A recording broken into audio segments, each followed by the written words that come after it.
Number 17, Colon Special Forces, at your service.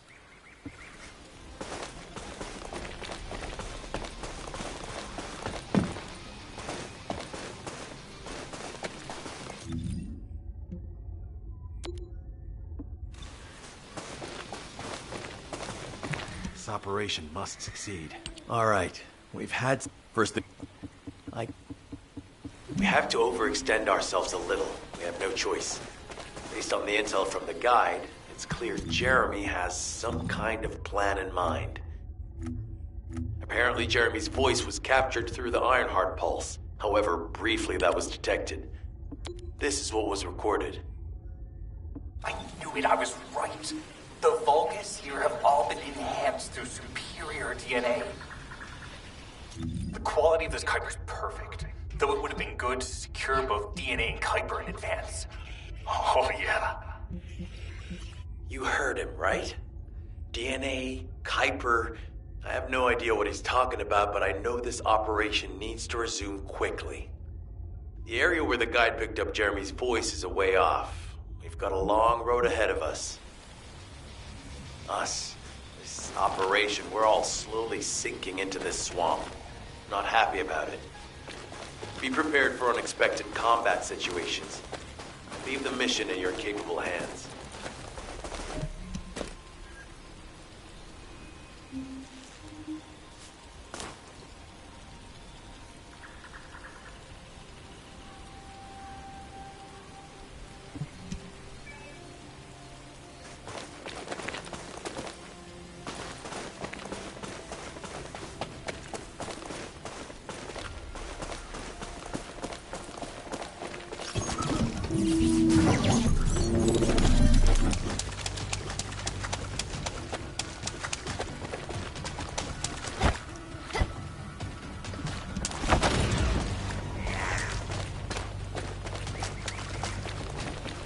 Descendant, Enzo may have told you that Jeremy seems to be up to something. The Ironheart pulses are stopped, which means he must have put it back inside the quantum storage box. Descendants. We cannot allow Jeremy to take the Ironheart again. That much is certain. Looks like we have no other choice but to go to the zone where we picked up his voice and investigate.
Powerful enemy is a beginning. We should focus on the battle for now. I'll deliver the info about Jeremy to HQ. If they have any new intel, they'll send it to us. We will reclaim for the ruler.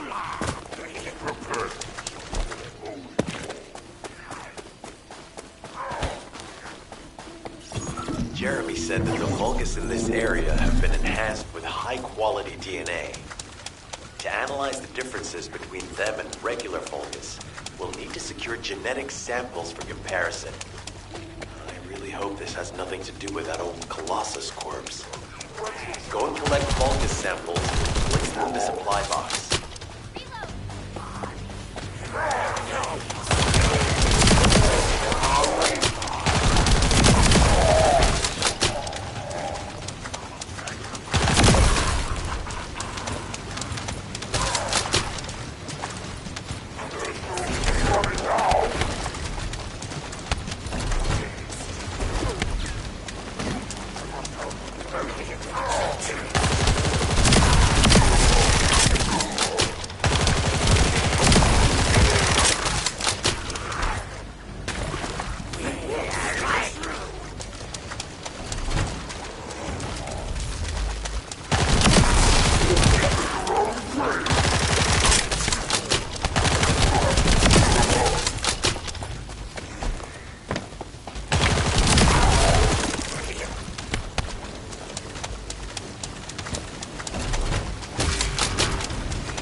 Great job.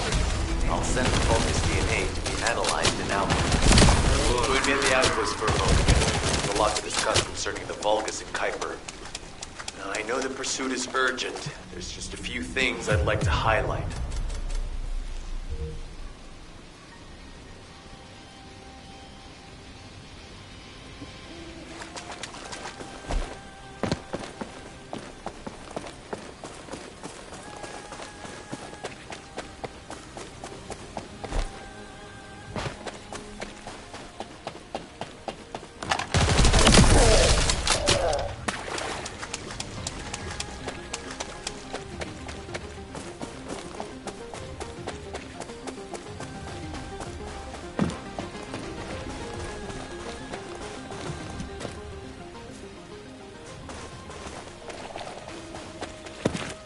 This operation must succeed. Regarding Jeremy's defense, first... Is anybody there? This is Essimo. We can't move. We're surrounded by enemy forces. Essimo, what's your location? I'm at the abandoned zone. I was sent here on a mission to destroy the Vulgus facility. But at this rate, I'll be the one being destroyed. Like hell you will. Sending reinforcements right now.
This operation must succeed.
This operation must succeed. Essimo!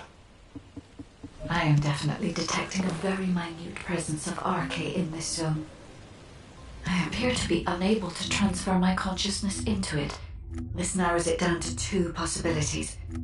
Either this is Jeremy's RK, or the RK of Essimo, who is unconscious. We can't miss this opportunity.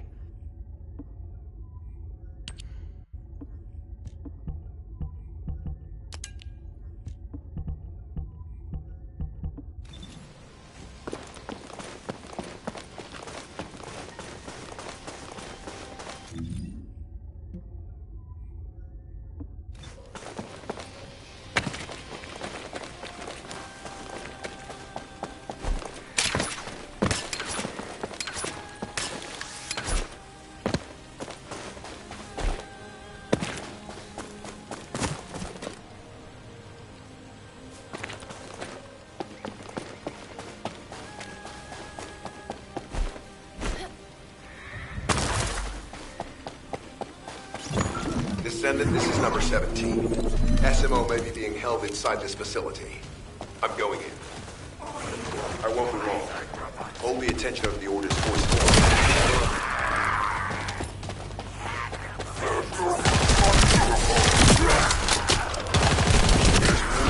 The pattern of the enemy forces.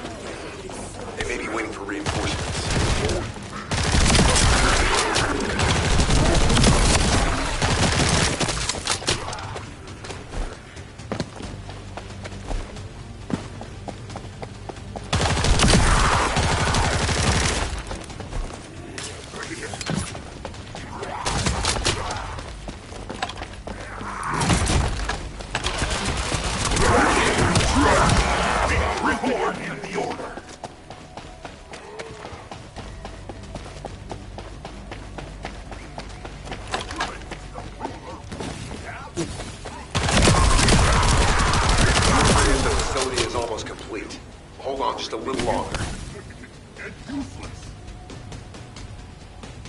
Come here, disloyal one.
be a commander.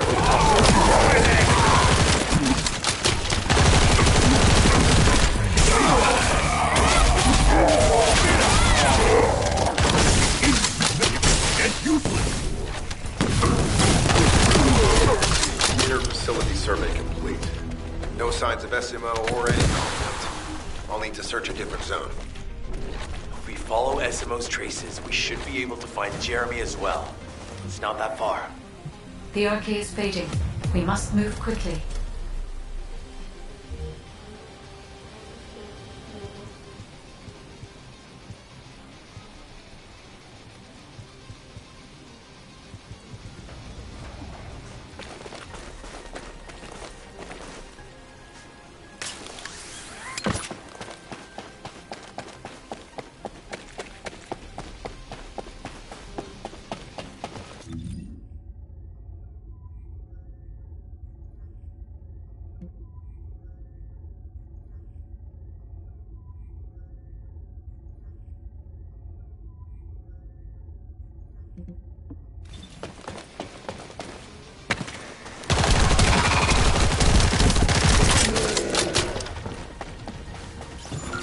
Thick fog makes it difficult to carry out aerial reconnaissance, but I will keep trying. Please be careful.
Vibrations nearby. Vulgus are swarming in that direction.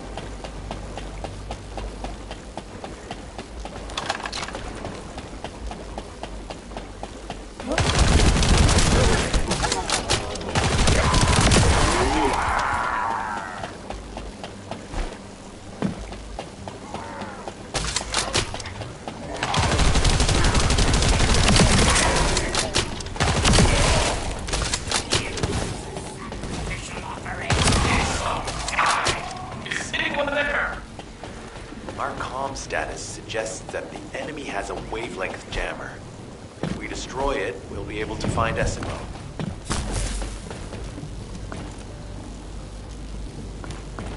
I still can't locate SMO. Must be something else jamming the signal. Keep your eyes peeled.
That's a Vulgus command relay. It's a weapon that tracks RK and can be used to attack it. Hey, be careful. Jeremy was able to get the drop on me because I was too focused on other things. Once the unit's finished charging, it'll become stronger. I know it's strong, but we need to destroy it before that happens. Understood. We'll knock out the weapon. There has to be a leader among the enemy defense forces. We need to enlist them to stop the defense units from charging.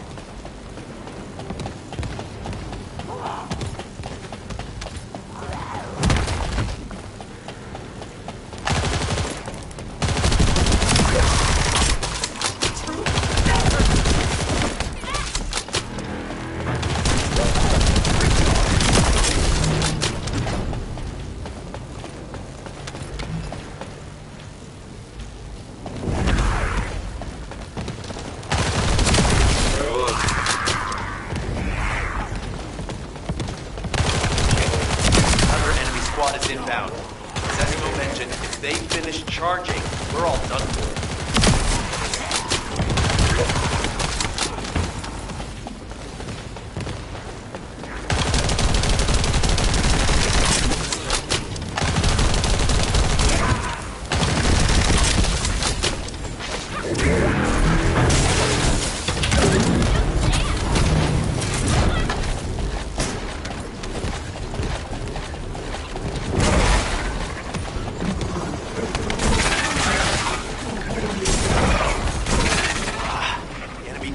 Replenishing their forces. We have to stop them from charging.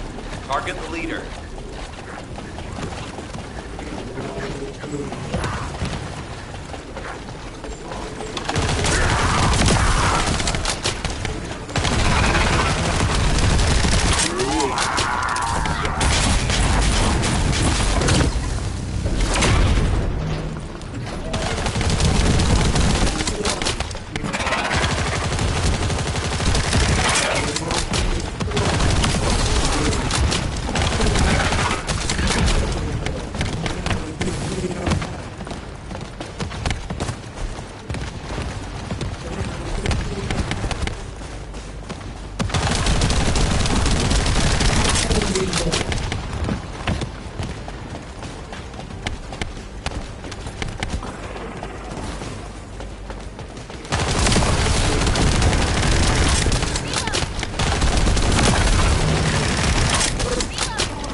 Saved. I'm no use to you in this state. I'll join you later on. SMO, you're safe. Thanks to you. Did you see Jeremy and his henchmen on your way here? I'm not sure they know what they're after or what their next move is. I'll brief everyone. Gather round.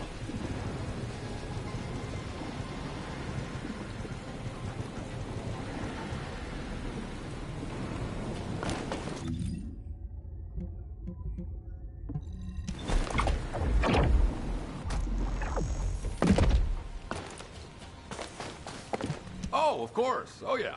This is it. As you know, my mission was to remove the source of the contamination in the abandoned zone before it spread to Albion. Where, but the, you, what, the, what did, you're, in that case, I'll make...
We've secured the airspace above the operation zone. I'll leave you to handle the interior. Enzo has minimized external interference. We should be able to focus descending. We need to know inside the cave. We need to know why the items that Jeremy is pursuing are inside, as well as what they are. As Jeremy is not linked to me, there is no way for me to know what he is planning. We must stop him before it is too late.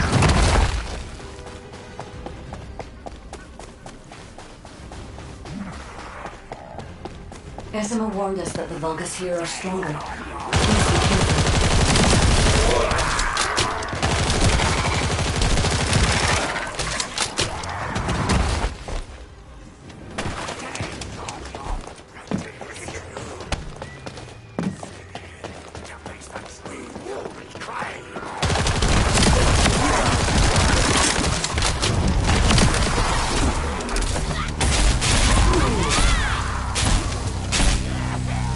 The enemy is moving a narrow tunnel. We need to break through.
That's strange. The enemies stationed at the entrance appear to be intact. The enemies have been able to evade them.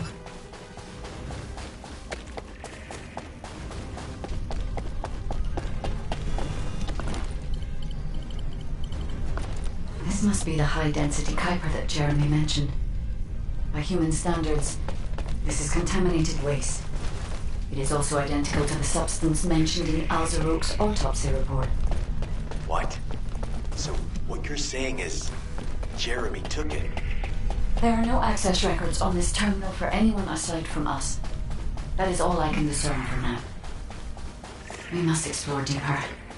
I will focus on detecting pulses from the Ironheart. It seems the Vulgus have established a large-scale Kuiper refinery here, concealed from the visual eyes of Albion. Just the idea that Alzarok exists is proof enough for me to can't allow this. We will finalize the detonation of the facility and eliminate the enemy forces.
Based on data analysis, the high-density Kuiper produced in this cave was used to enhance the Vulgus who occupied this zone. The Vulgus made a lot of effort to enhance their forces. I admit it. Essimo was right to follow his nose. The question is, why does Jeremy want this? The substance cannot be used by humans. There are no signs of Jeremy here either.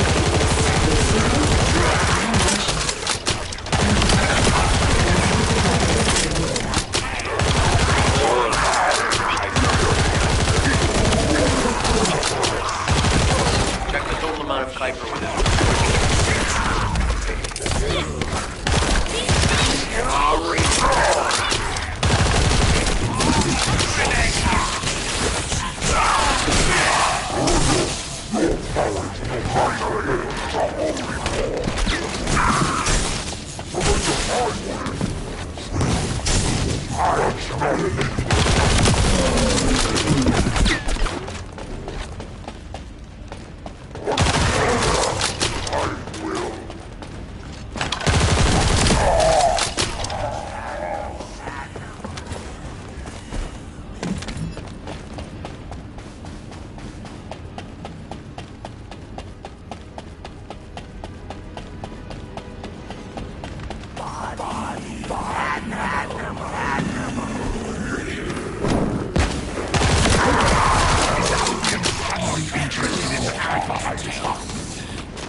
The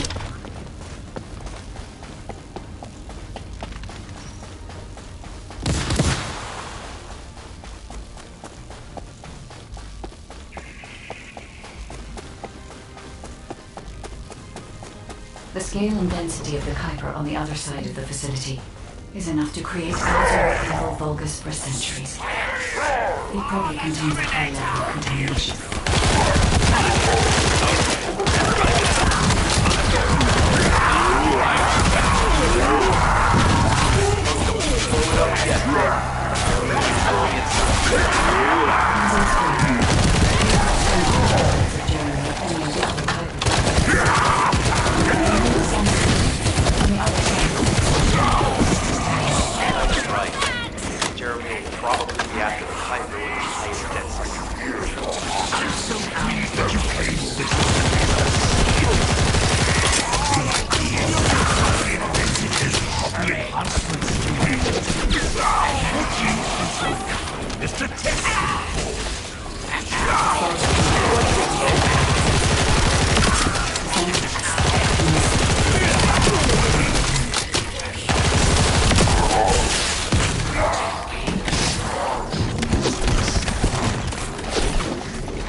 The additional Kuiper density required to enhance my regulation.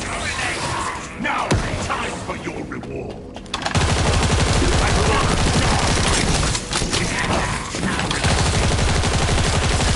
Even better, but I tricked you with. What do you think of my brain? Just you wait. You'll see.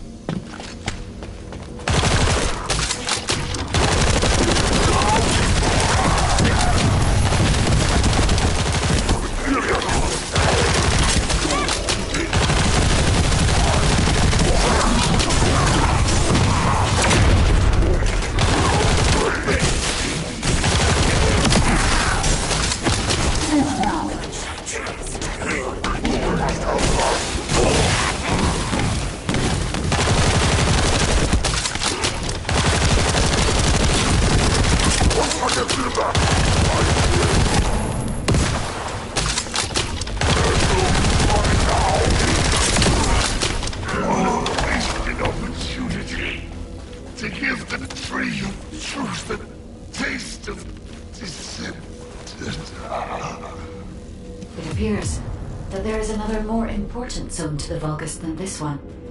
Thankfully, Jeremy did not progress that far. We must destroy this place before he can obtain the Kuiper. If we destroy this location, there will be no suitable zone for Jeremy to obtain high-density Kuiper from. Should he look for Kuiper in an outside source, he will not be able to avoid being detected by us.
tell you earlier that the Vulgus are after the Tree of Truth?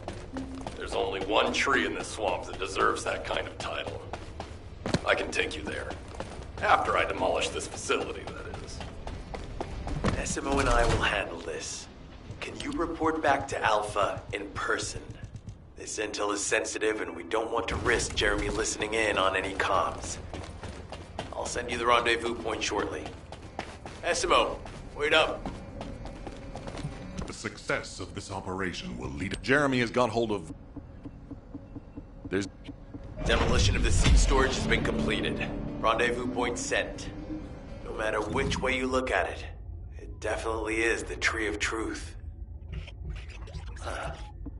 An encrypted call. This is Enzo. Identify. Wait.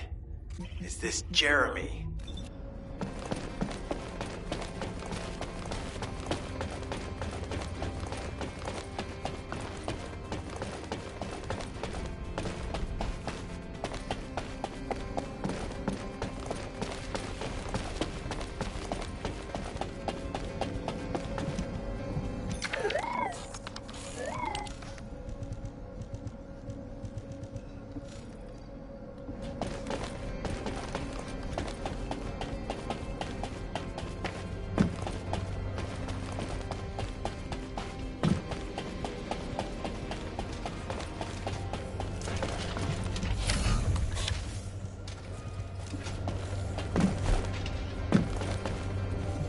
If you need something for battle, you won't find anyone better.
If you're gonna go out looking like that, you might as well write your last will and testament before you leave.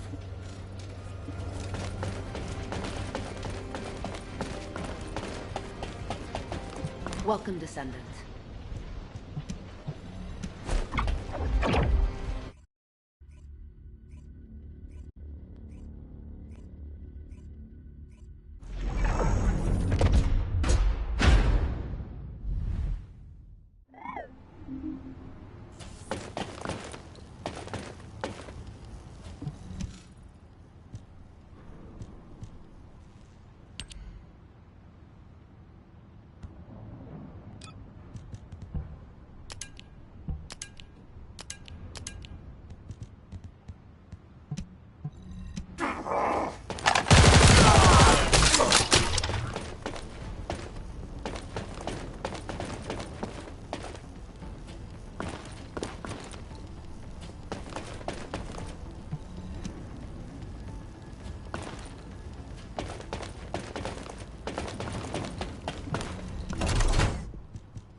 special human child. What do you need?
Do you need anything? Okay. I mean, thanks. I have no idea what you're talking about, but I'm ready to blow it all up. SMO, if the output of the machine installed on that tree is correct, half of the swamp will be blown away. Please calm down. This is so frustrating. I'm going crazy. We need to take full control of the area around that tree.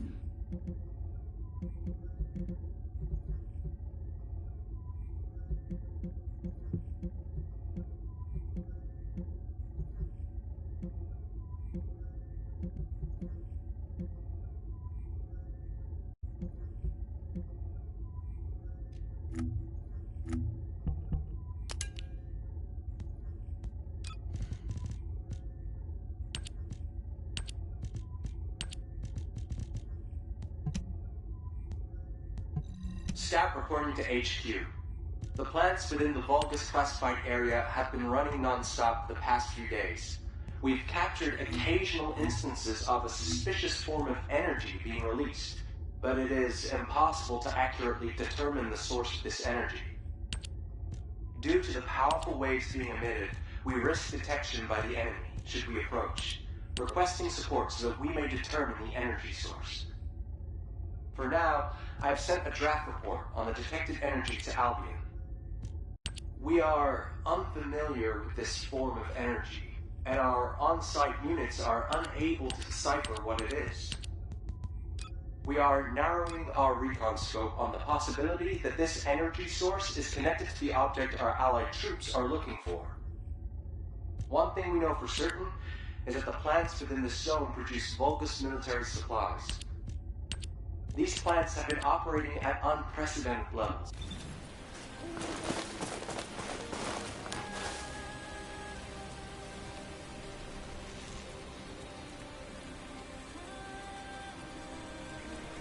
I'll be right back.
I'm only doing the Bayonetta thing for the skin, for the emotes. I mean, I still have so many days left, but I'm currently also doing it because they're resolving an issue and hopefully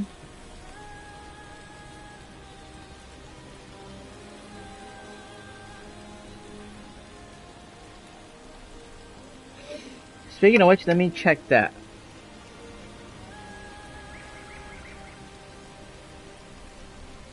This is today, okay. Downtime is ongoing as the team continues to work on resolving service issue. Progress is being made, but we are estimating several hours before work is complete. We appreciate the continued patience during the downtime and will provide additional updates as soon as they. Okay.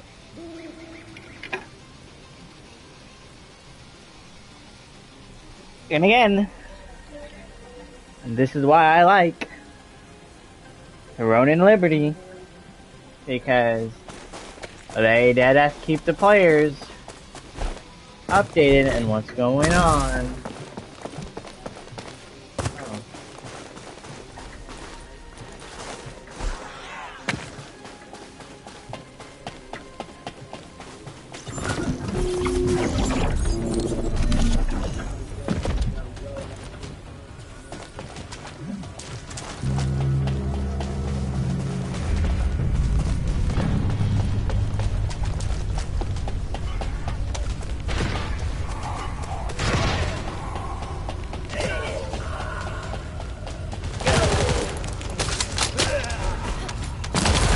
Jeremy's attacks on the enemy are now caught in the crossfire.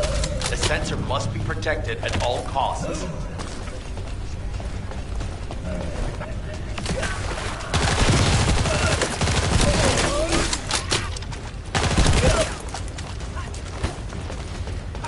We need to eliminate that Vulgus.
To contact us about the next operation anyway.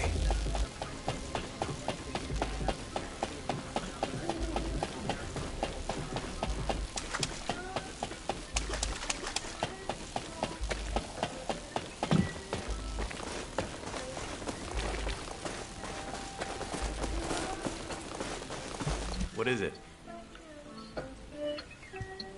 Speak of the dead. Kate? What are you... This is the emergency response system. A supply box on its way to Albion has been intercepted. Last known location is in the northeast. There is a high chance that Jeremy grabbed it. He planned this. Oh man, you've given me everything I needed. You have my eternal gratitude. Don't worry, I'll put these supplies to good use.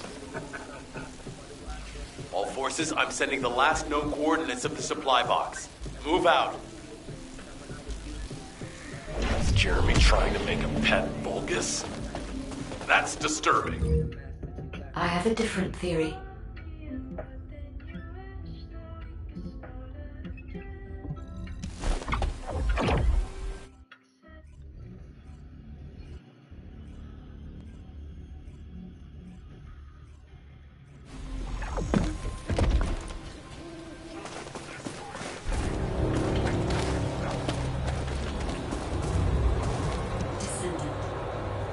Jeremy has everything. Oh. If that's so, that's good news. There aren't any usable Colossi remains around here, so we can finally catch our breath. Actually, there is one. A while ago, there was an executioner which failed in an intercept attempt and ended up somewhere in this swamp. This is Vulgus territory, yet I wasn't in a position to go after it at the time, so I left it. Damn it. I guess there was no way of knowing it could be used for this. We need to find the location of the remnants. I'm gonna blow them up so that nobody can use them.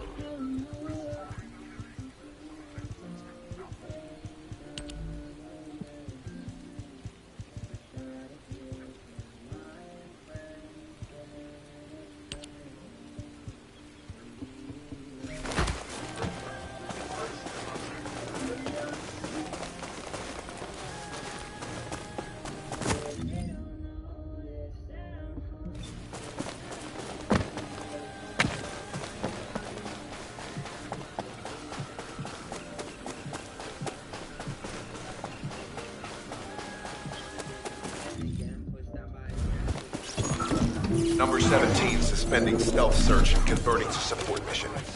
The enemy is on high alert. Jeremy must arrive. They're trying to obstruct our pursuit. We must eliminate them quickly.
Enemy leader has emerged.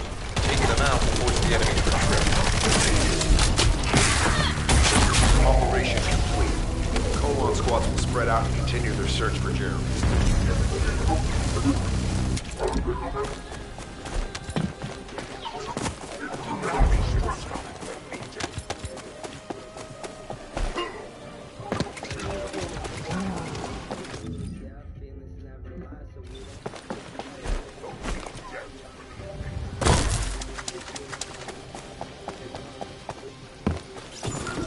Jeremy used his RK ability, then there will be RK residue. He should utilize the environmental collection drones. Unlike the sensor we used before, it shouldn't draw the enemy's attention. So you only have to focus on retrieving the drones.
Oh, this is easy.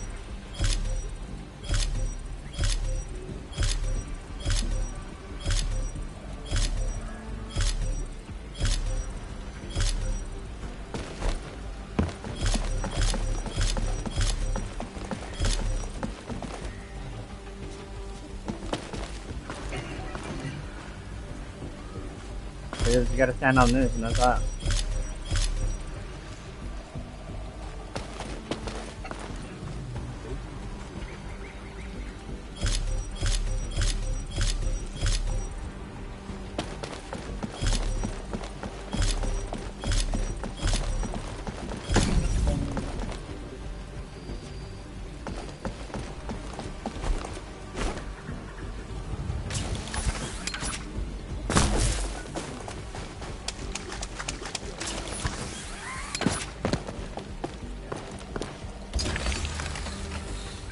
Analyzing data. Ah, I knew it. Detected Jeremy's arcade. His route takes him toward the chapel. Wait, these traces are similar to those of the Vulgus. It looks like the enemy is caught up to Jeremy. We'd better hurry.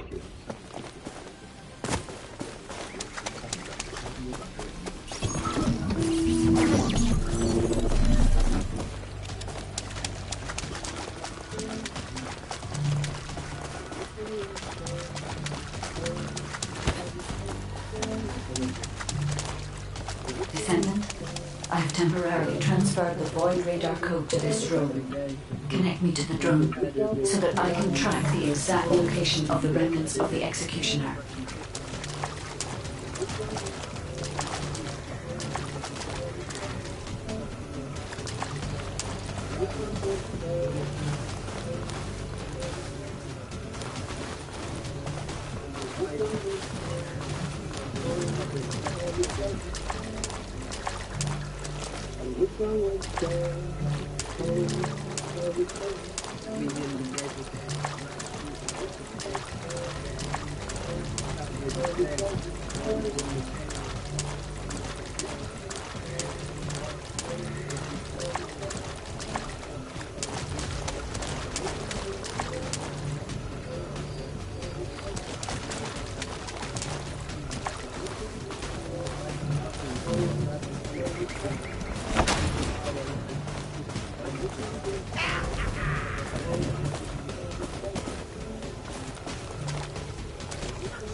Descendant. Void energy has been detected, centering on the chapel. The remains of the Colossus should be there. I will request Enzo to provide aerial reconnaissance. All units assemble at the shared location. Based on the intel collected during the operation, Jeremy is heading for... Wait a sec. Isn't that Corell's ship? Why the hell is it there?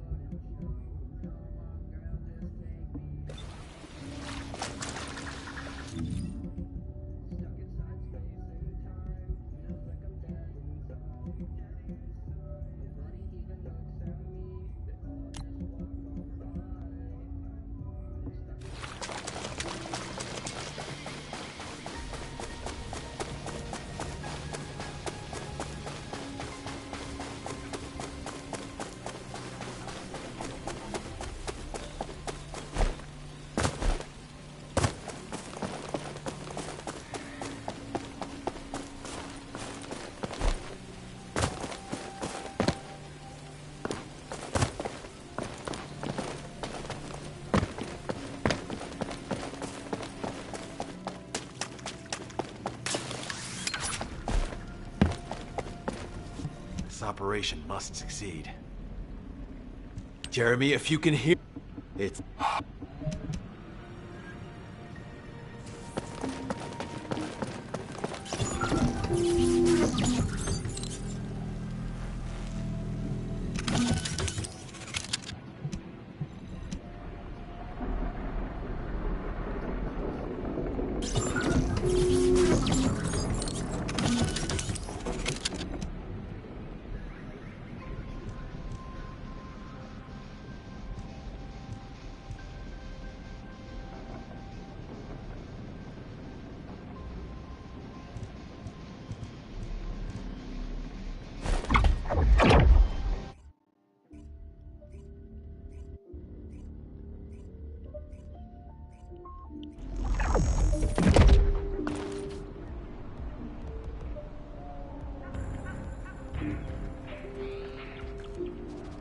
One go. Ship is stopped midair. Guide, are you getting any readings? The signal generated by the remnants of the Colossus is compromising the sensitivity of my bandwidth. Damn it, the enemy are swarming on this side too. I won't let a single bastard through, but you'll have to take care of whatever's inside. Jeremy, the Ironheart, and the soldiers. On my way.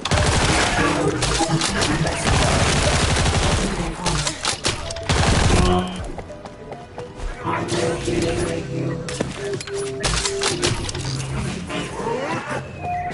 that Corell has arrived in person, the Vulgus are fully prepared. Unless we destroy their alarm, it will continue to alert more enemy troops. If we don't destroy it, damn! it will endanger more and Enzo and Esco as well. Wow.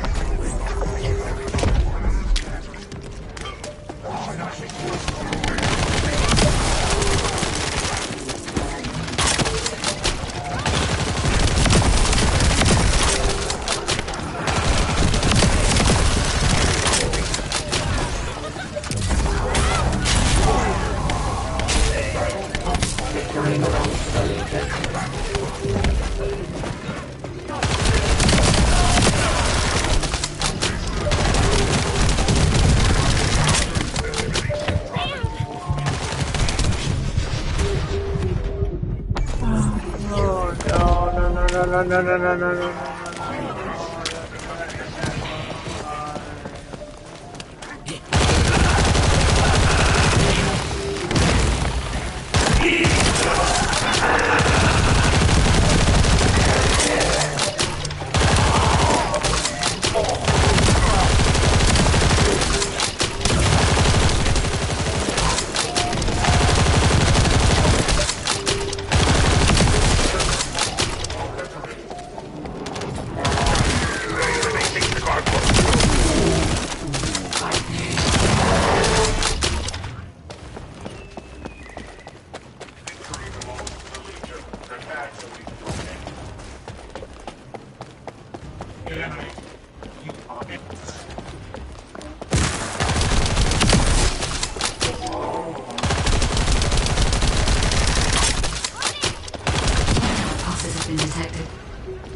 to extract the signal. Go.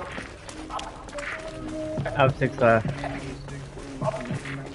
I wasted 2. The signal has been interrupted. Disrupted by something. Jeremy may have placed the Ironheart back into the quantum storage box.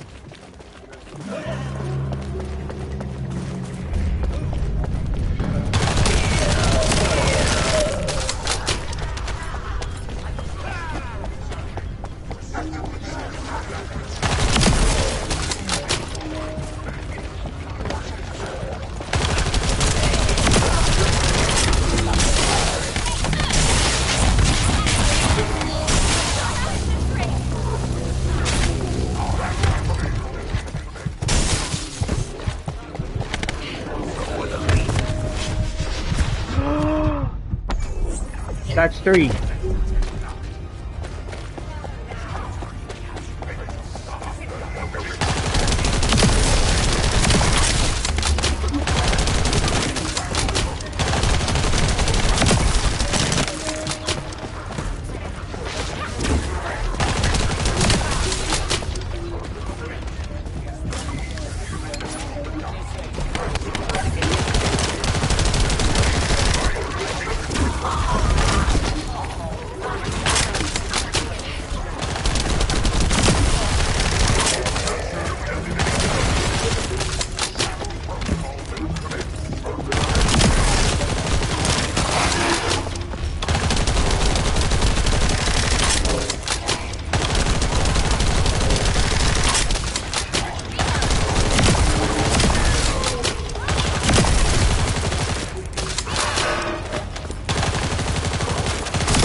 Surrender now, we can protect you.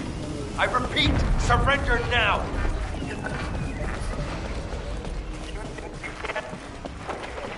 No, we need to move faster.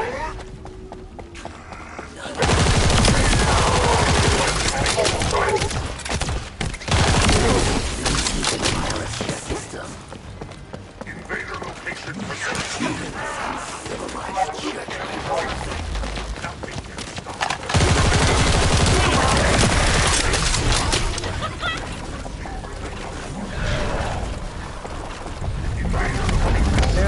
Bitch.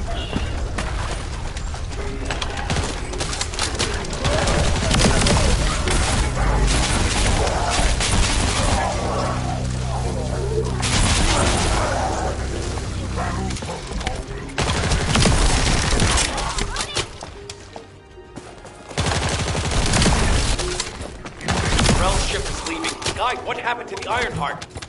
I am still unable to track the Ironheart due to its void signal.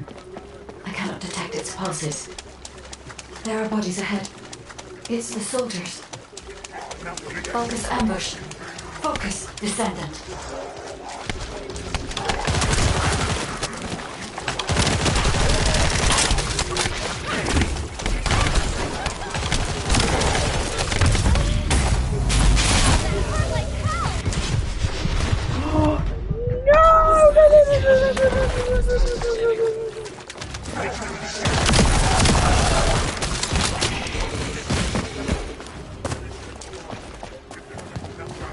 These were the soldiers under Jeremy's command. They are all dead.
I missed fucking play.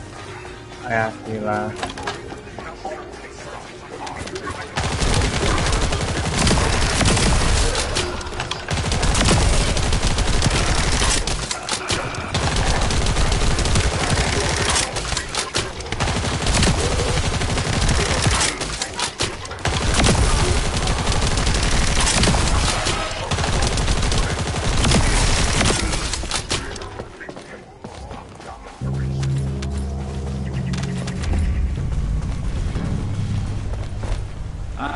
Another descendant.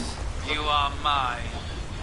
Lord Carreno's orders were to take care of any descendant you follow. Descendants. Only one more left. I can set the journey on that focus. You may be able to find out what happened here.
Person he is autism, he wanted drugs and porn star and condoms.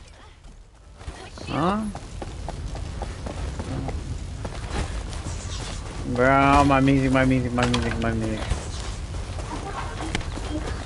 Where the fuck is this?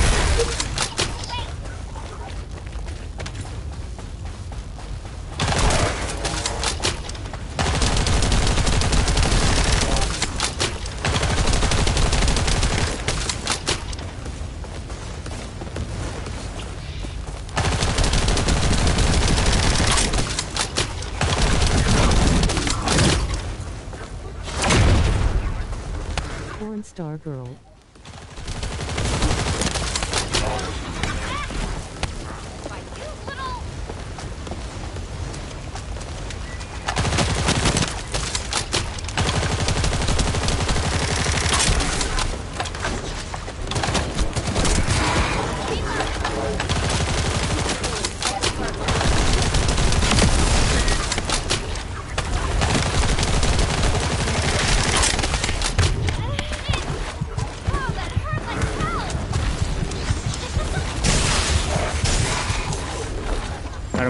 Gotta move around. I'm Lord fucking thief. Ain't no way.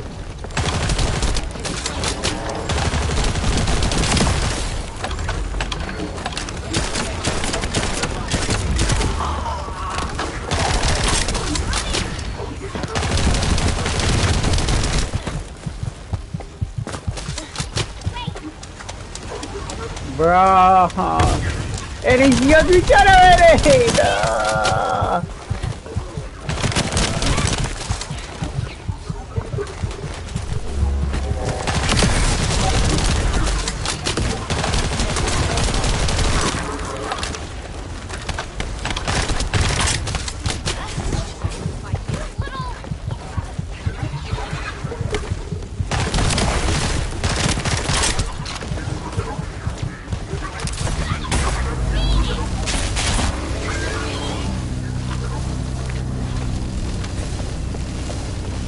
Oh, dude, that was a penance.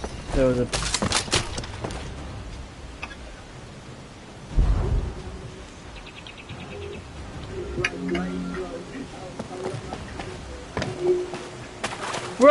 pain in the fucking ass.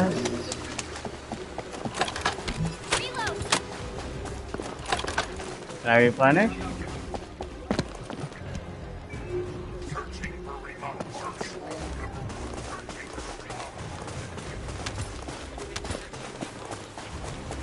I need health. I need more health. But I'm gonna take that.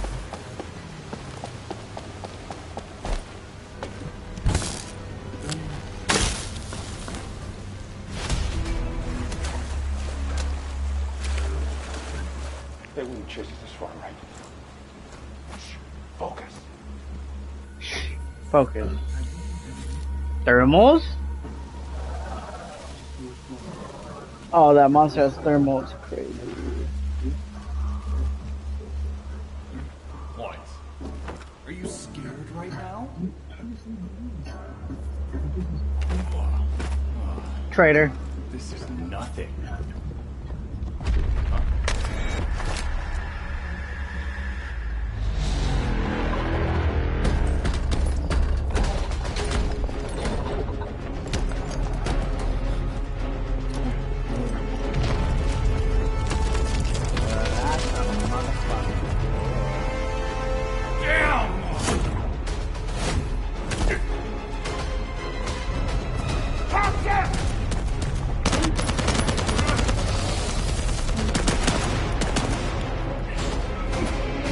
And he leaves his men to fucking die.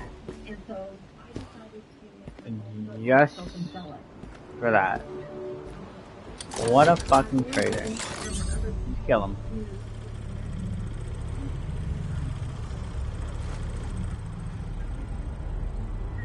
Oh, it's a big thing.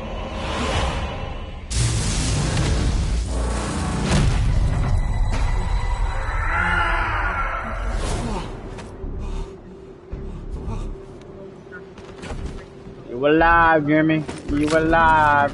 And your soldier is fighting for his damn life.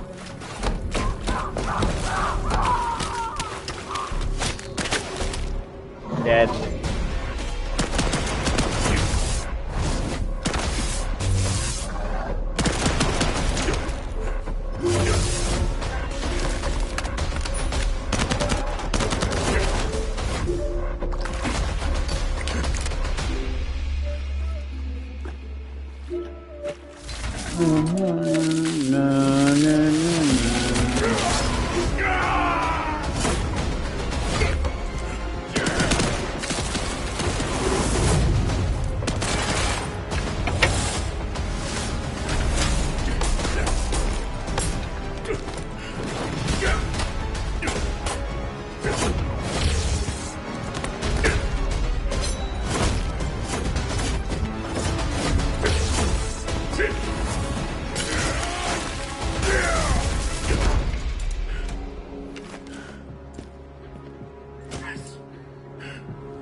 Dialogue is not something to be wielded by a fool like you.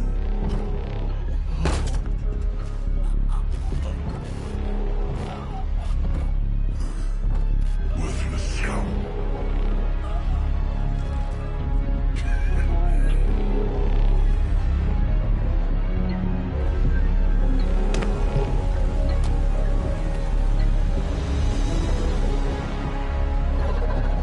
Take care of the descendants who followed.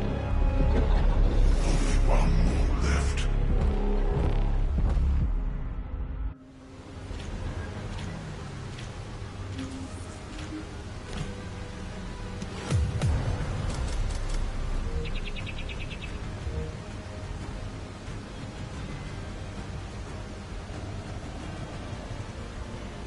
What up?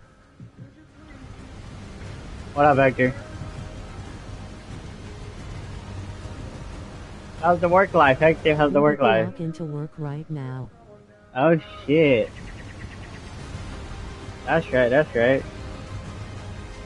I see you, you bought your way to win cards. I'm a retired Clash player. It's alright, I drive a pit vehicle. Ah, shit. It's not bad. Not bad, Hector, not bad. Yes, sir, I spent. Yeah, I kinda figured. Kinda figured, Hector. Gotta go now and clock in. Adios. Adios, Mimi goes. Adios. Fucking Hector. That's my old Siege duo partner right there.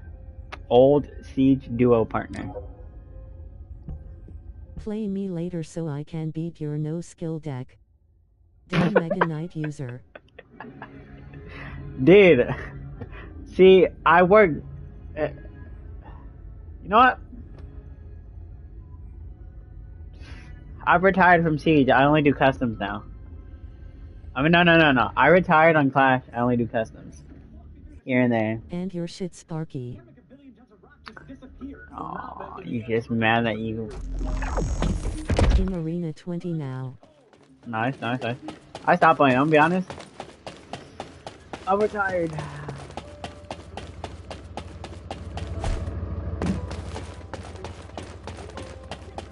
KGTG peace. Alright, gotta go peace. Old Siege duo partner. Do you think that strategic planning is easy? Descendants. Enzo and Alpha has in the Classification type dead prime. Closing in No. unexpectedly high speed. HQ, requesting alert status to be raised to immediate response. You need information about the Colossi. Descendant, you're... Okay.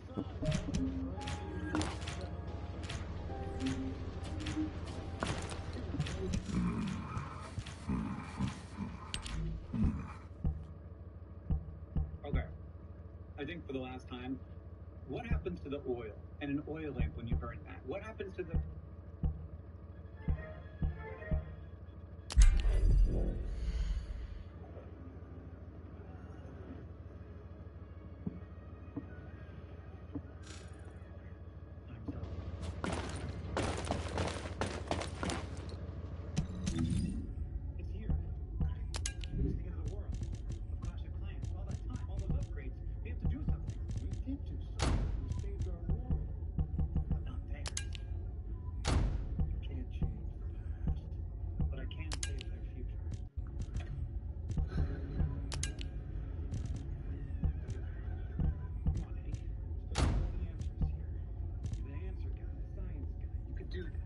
We digitized it, but it still has all that mass and all that momentum. How do you fight a meteor? The answer's obvious, Hank. With another meteor. It's gonna take a hammer to get out of this jam. Someone once told me, science never gives up.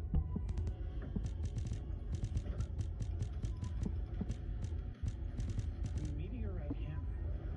It'll help them build faster and stronger. Give them hope. It's the only thing between them and the end of everything.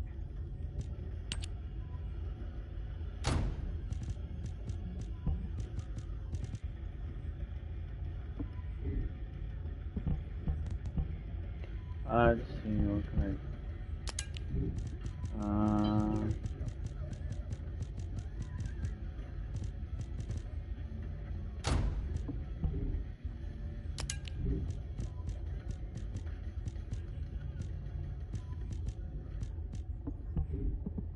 Are you raiding my village?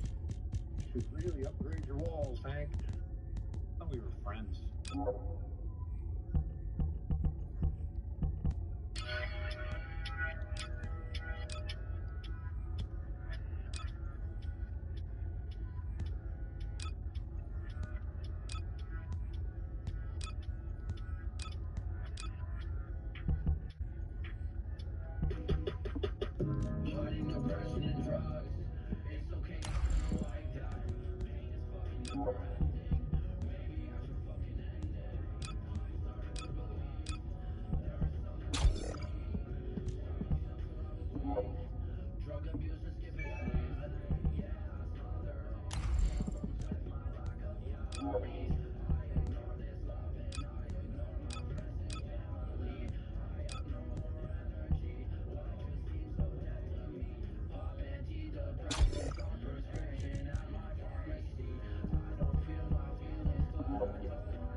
Ah.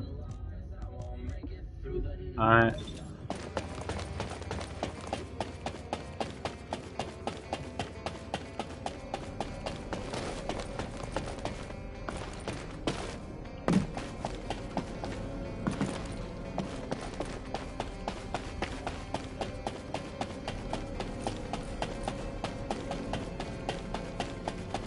Black spike. Yeah. I'm fine. Okay. Would you like to access the laboratory? No. Yeah, I'm out of the mission. If you're gonna go out looking like that, might as well write your last will and testament before you leave.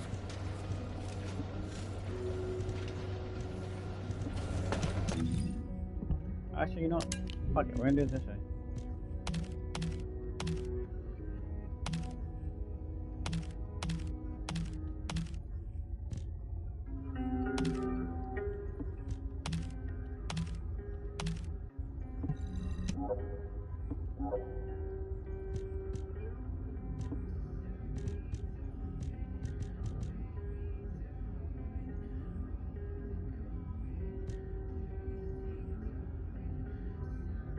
Weapon reactor.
Humanity is very weak.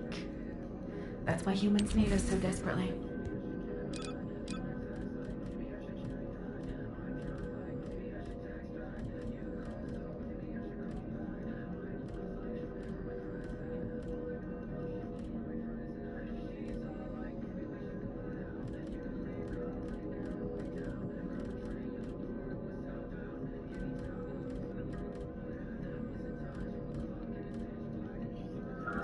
Hey, who?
Thanks to Kaidan and Nace's swift efforts, we've been able to restore the Ancestors' DNA using the data that you've sent. Thank you for your hard work. You've all done an excellent job. The Ancestors' biometric authentication data has been coded and sent to your receive. The Ancestors' vault. There is a chance that we have not yet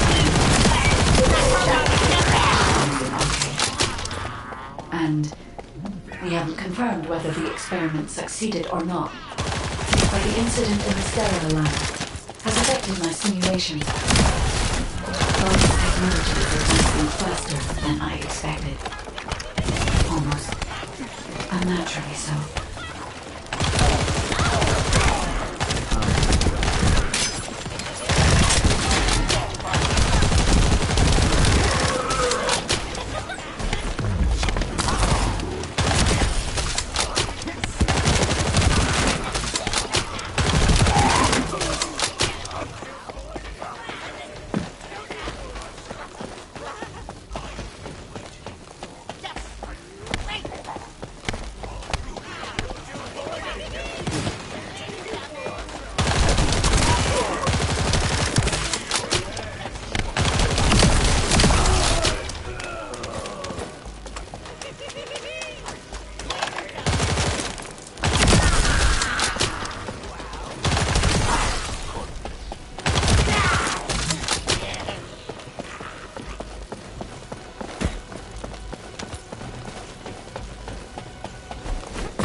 Knock, knock.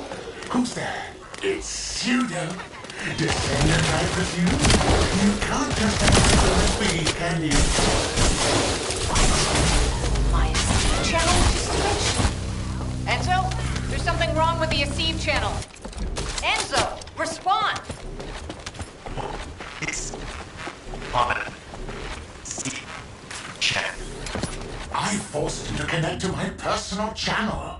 You see, I'm brilliant, just like you. Now, let's play, fellow RK wielder. Unless there's something wrong with my ears. Sounded to me like this jerk said he has RK abilities.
Correctly, friend.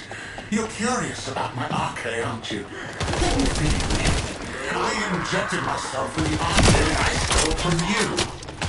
Oh, the power flowing through my body. What an exhilarating experience. And you were keeping all this power for yourselves. I hated you so much that I could have killed you all in an instant. It appears that the genetic modification we saw earlier was successful. Now, why don't you come here and give my cold, frozen body a hug, friend? Those Vulgus bastards. They weren't just researching ways to open the vault. Now it's clear why the Order of Truth was there. To create this monstrosity. If they only wanted to retrieve the DNA, they would have sent the Legion of Immortality. Knock, knock. Knock, knock.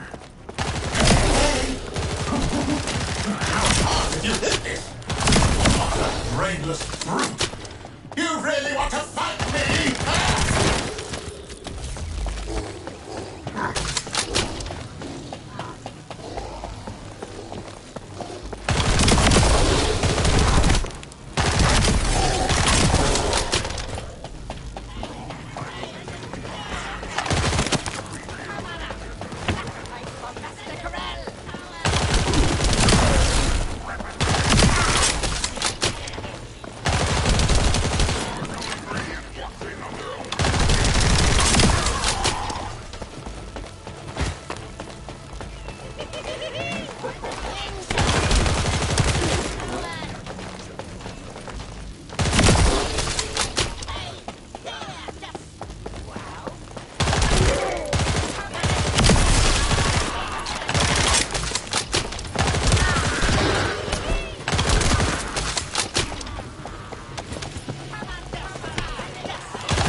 This device can force channels to change. If we destroy it, we will be able to connect to the HQ terminal again.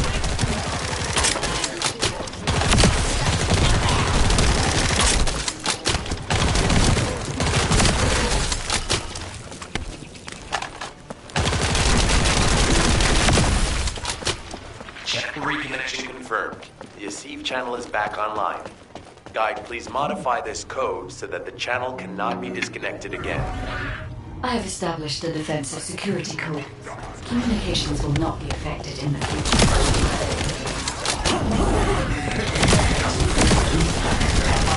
Cut off like this. It almost feels like I'm dreaming. I'll send you a little present soon.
Strange image on the command HUD.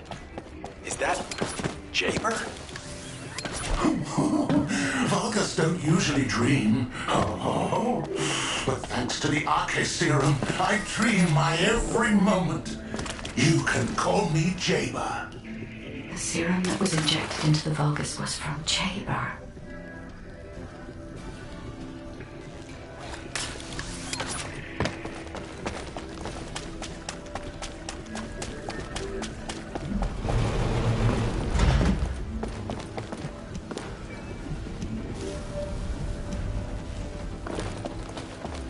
Arnhart pulse has increased significantly. The vault must be repowered. Send a signal to Jeremy. Jeremy, do you read me? Jeremy. Jeremy, respond. Damn. Hang on just a little longer, everyone.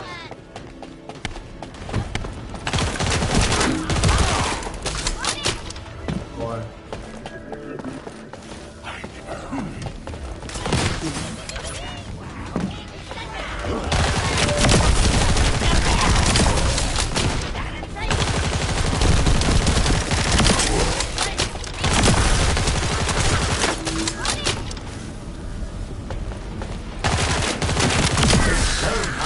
Your face, friend. Can you call me Jaber just this once? Here I am. Eamon's delay has changed our plans, but it can't be helped. In my next dream, I'll be dancing with your corpse!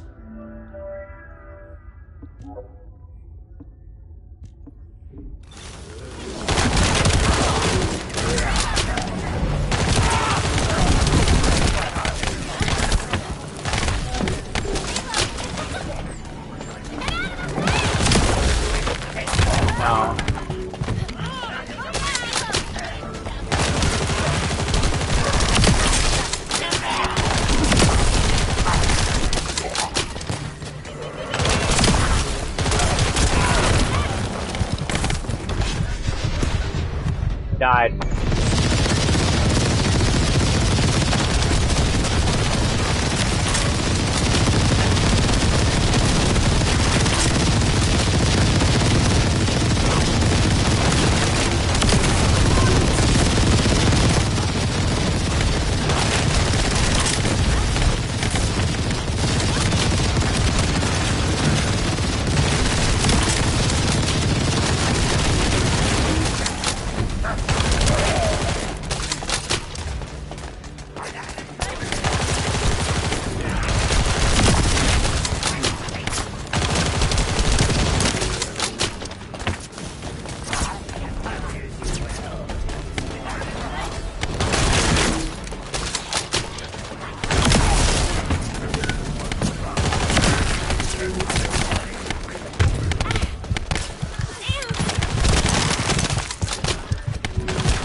the lag what kills me.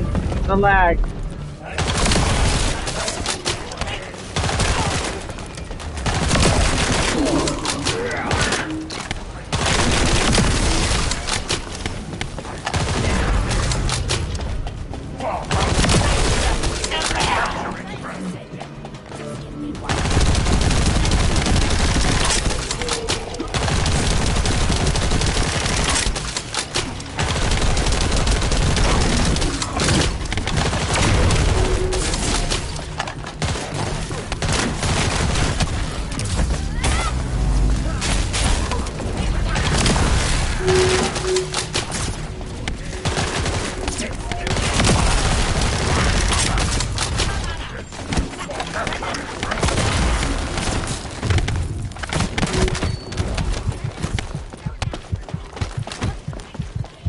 My little brother is a porn star. He has some condoms. Dude, the fucking lag.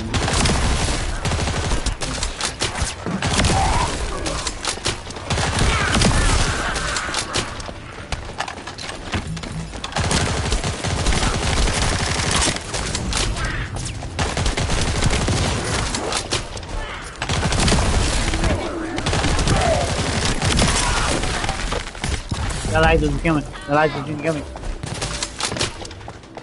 Fucking.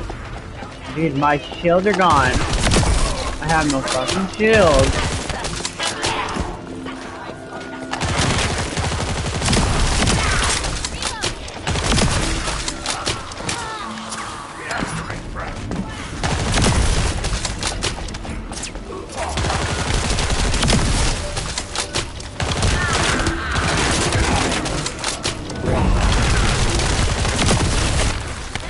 My lag.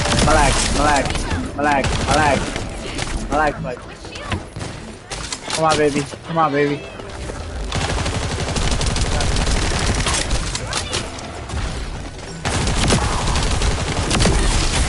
Biometric authentication code accepted. Descendant, access the vault.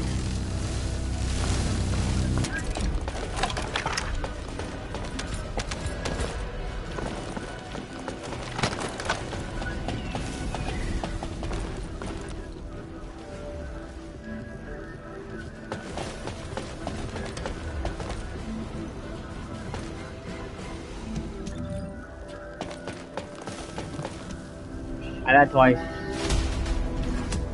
Fucking died.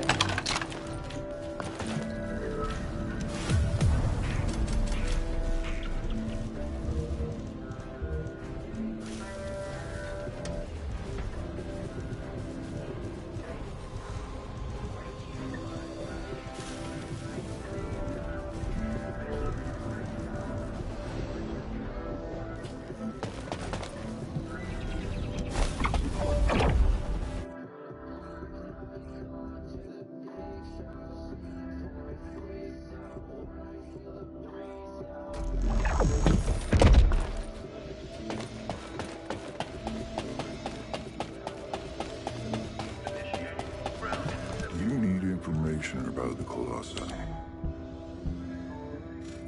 The Colossus guided Captain.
I am analyzing the void.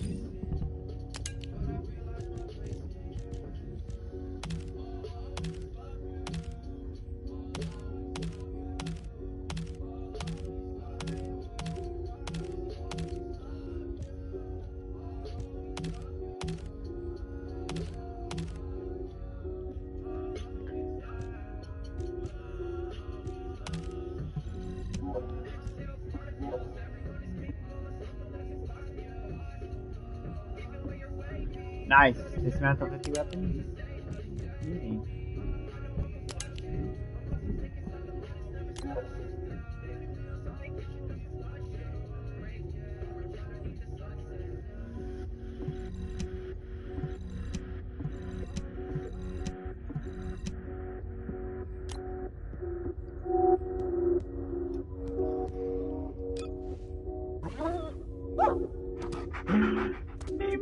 Hello.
Is it time for...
Matchmaking! Matchmaking! Ah! Gotta go home.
So it's just me.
Well, whether being here or not, I kind of just need to talk to the guy. Assholes, nobody wants to do this shit anymore. They're all doing it hard. I have to theater. Descendant. Death to the... Luna, I said turn that music down. I can't think straight. Excuse me, this music is designed to relax your body and your mind. It only sounds loud and annoying to you because you don't have the soul of an artist. She just doesn't listen. How did I get landed with this kid? What? You have a problem with me? I'm an artist. I feel, enjoy, and perform music. Whatever. Hey, you! Come here. I've got something you need to know.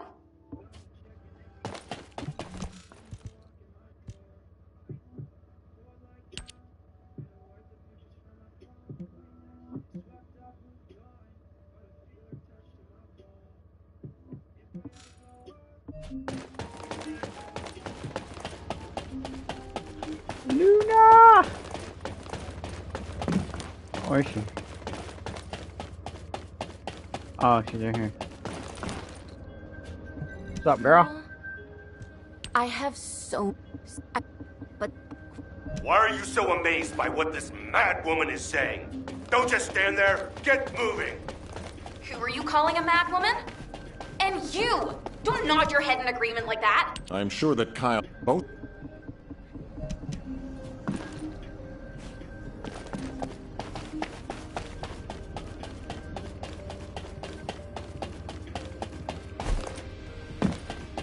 And what does our hero come to seek answers for? Well, that's fun. If the...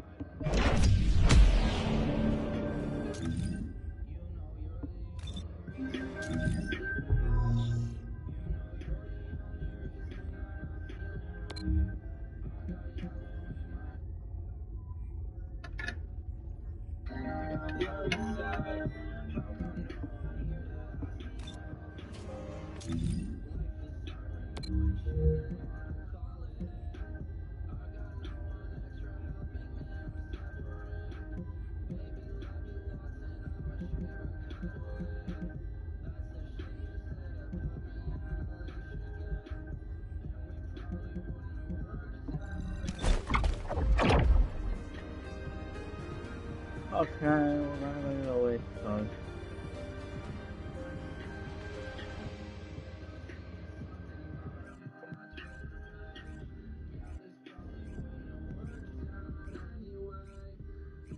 Send him.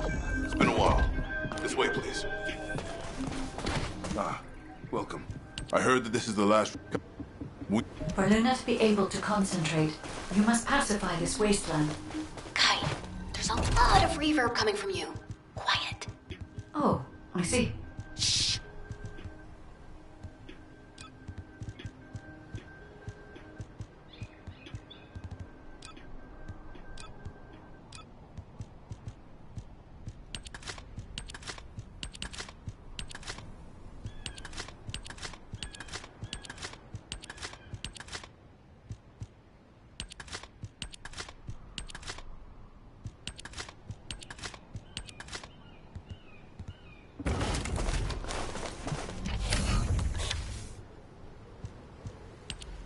You're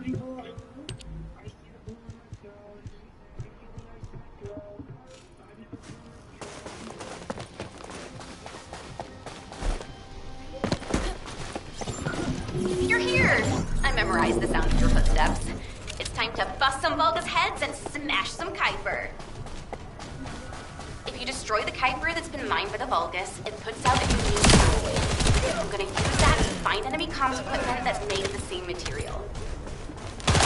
After that, I'll listen in on those comms. All you need to do is wipe out the Vulgus and sweep up their Kuiper. Easy, right?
No, I lost.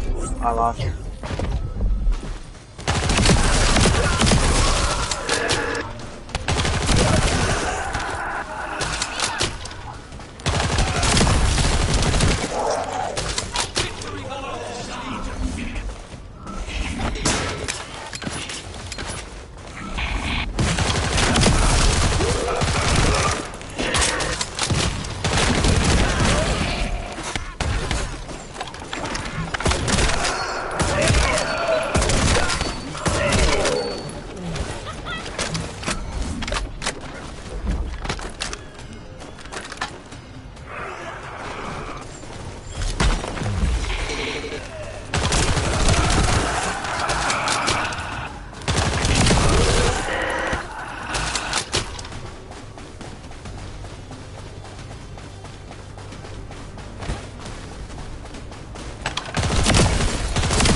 Oh my god!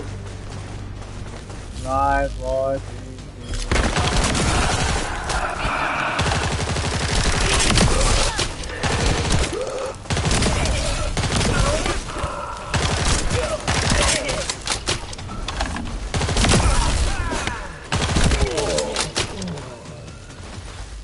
3, 2, 1. He's done. The sound quality is pretty lo-fi, but it'll have to do.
Descendant, we located the radar that was installed in this zone at Luna's request.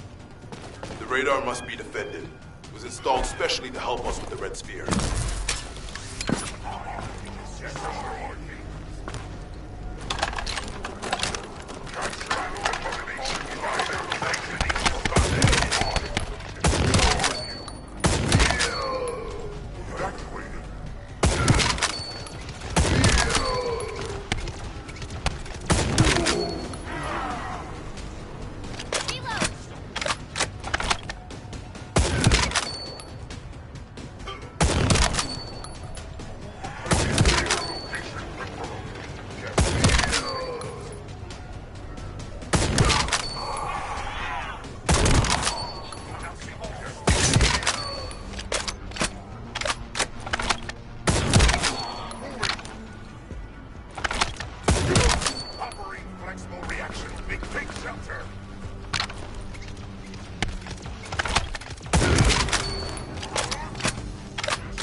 Fuck. The shield is down.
It's Reyna. I've pored over the literature, and it looks as if there's an underground entrance close by. That would account for the echoes that Luna can hear, right? Yeah, I knew my ears were reliable. I said it would be indoors, didn't I? You never said it would be underground. Anyway, I've just sent the coordinates. Go check it out.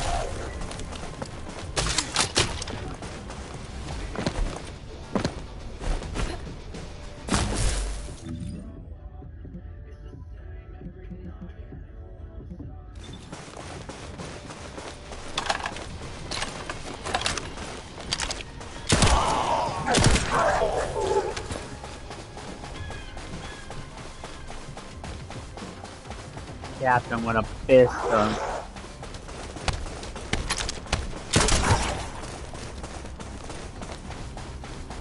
Get down, buddy. Get down.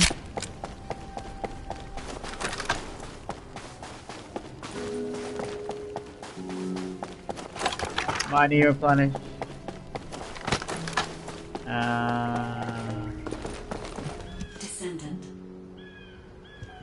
Descendant. I don't know if you noticed, but this is also a facility that the ancestors used.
What did I issue that to? Ha! It is! What the fuck? Hey, Descendants. The reason the excavation team couldn't reach here is because the Vulgus started digging here first. Anais told me that they brought the Magisters here. That's why this place is called the Asylum. According to Anais, the Magisters were brought here they might have found some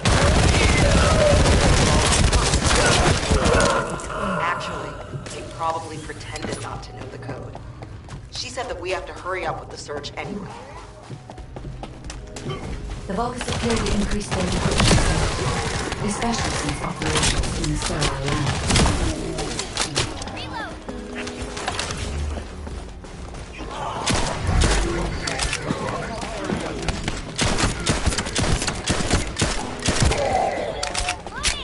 Given the reaction of the commander we encountered recently, they must not have considered the possibility that we would appear so soon. And as their time is limited, they must be attempting to extract all of the ancestors of our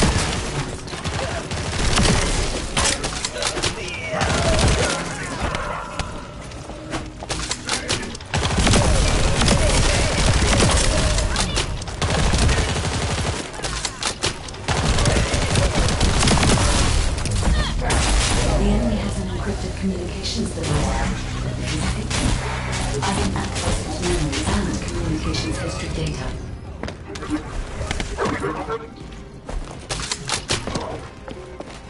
I have analyzed the data we obtained from the enemy. The most frequently mentioned were steel, shell components, and conflict. I have assessed the shell analysis data. The shell is composed of a similar material to the leaves surrounding it. And we can conclude that the ancestors inserted the iron heart into their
This is connected to the civil war that broke out in Vespers. Perhaps the ancestors sealed the Ironheart inside the red sphere because they felt that a simple vault couldn't hold it. I cannot figure out the exact steps they took, but the important thing is that the sealing was successful. Yes, keep struggling. There's nothing you can do. The Vulgus Legion is the apex predator. I'm analyzing the data retrieved from the destroyed device. Please buy me some time.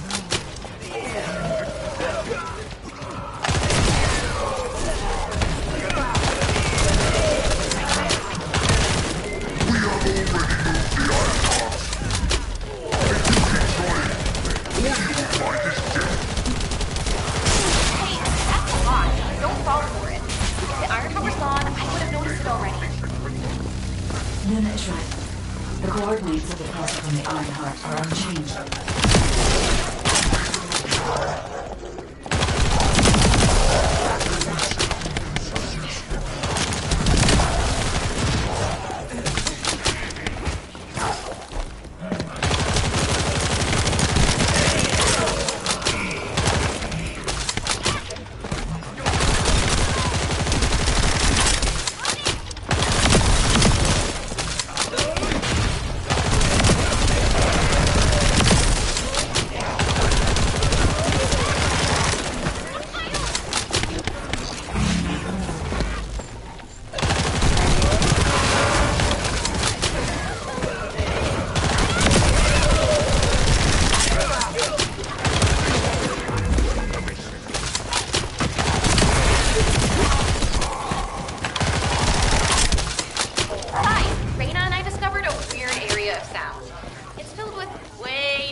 We're also trying to gather as much data as possible. Keep up the good work.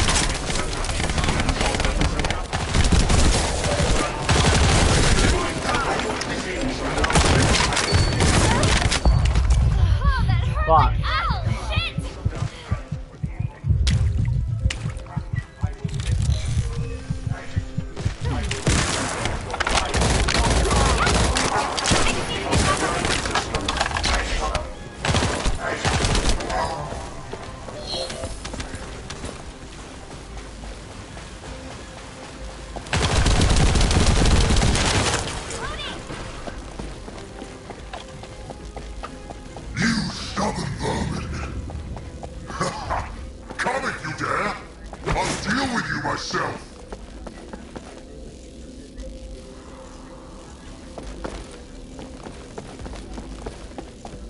Descendant, the equipment in the center is compressing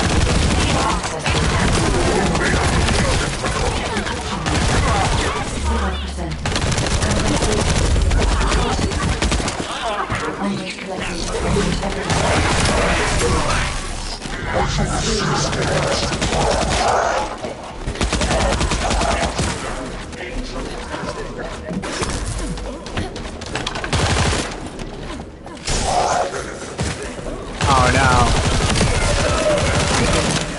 Gun.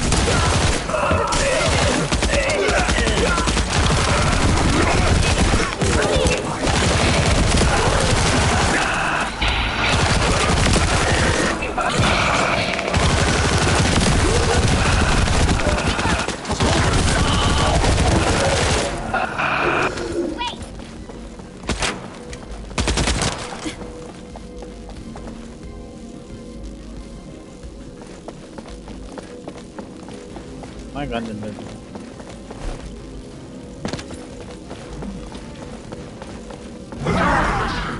This is all because the ancestors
I'm hit it with a my god!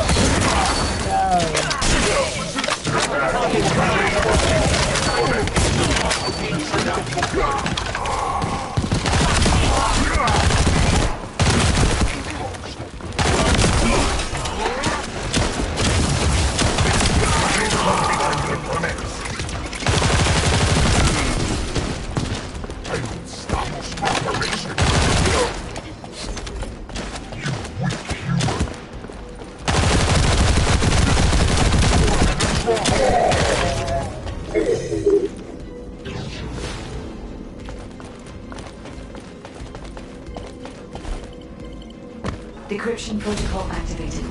Compressed data extraction complete and security removed. Beginning analysis. The data contained records of the ancestors who tried to remove the Ironheart, their operation plans, and the blueprint for the special weapon to break the seal.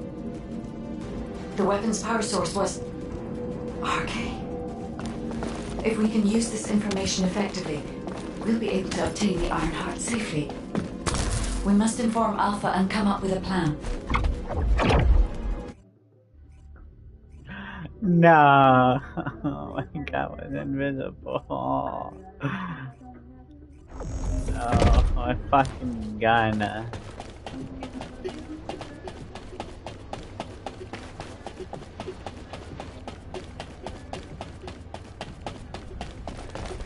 Time for an upgrade.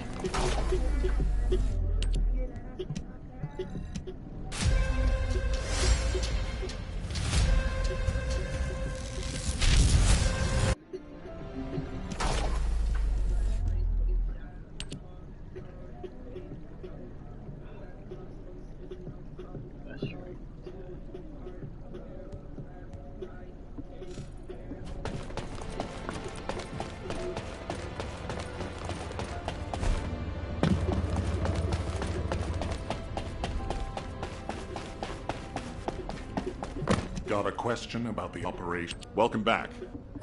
We'll be... Alpha appears to be focused on how to use the Ironheart. He doesn't seem to be concerned about how it came to be sealed away in the first place. I want to know why the ancestors concealed the Iron Heart. At the risk of conflict and separation, there must be a good reason. Hey, what's taking you so long? Hurry up!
Let's talk. I can't believe you're taking... Kyle, rage and revenge eat away other human emotions and limit perspective. If you're here just to give me useless pearls of wisdom, I prefer you to get lost, guide. Our goal is to find the Iron Heart, Kyle. Your actions may prevent us from achieving this. Like I said before, I won't do anything to jeopardize the operation. I swear.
This place is still swarming with Eamon's underlings. They're machines, so collecting any data will be helpful for the operation. We don't want to destroy the outpost I worked on. Come to the supply box when we enter the fight. Focus! These bastards keep coming.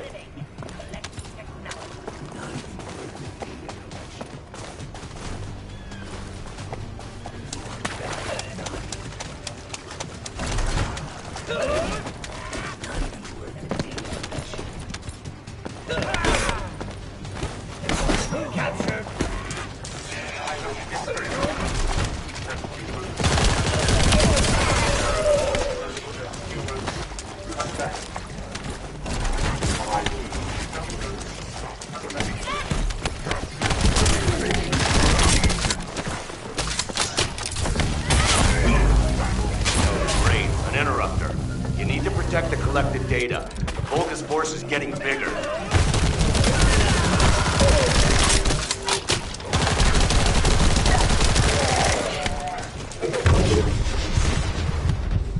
Damn, I got hit with it.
Operation. Terminating transmission.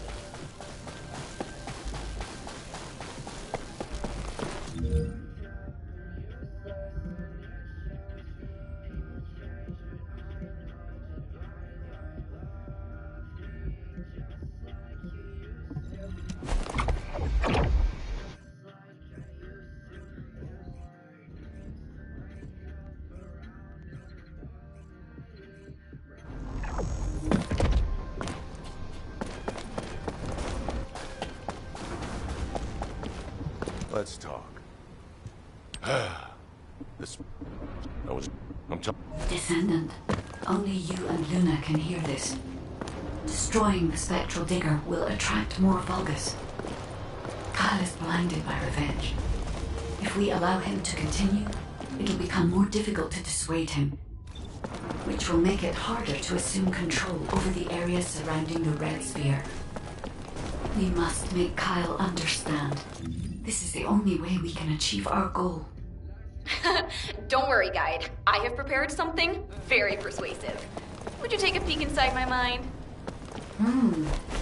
This might do the trick. Go ahead, Luna. Just you wait. I'm gonna persuade that tin-brain nutcase straight away.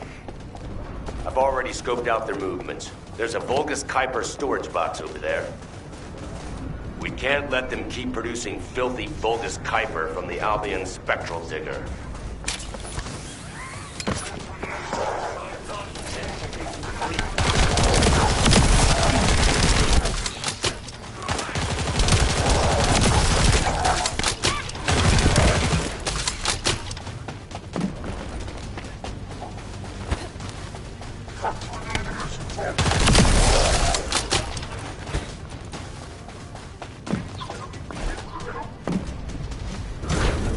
Now smash all the Kuiper.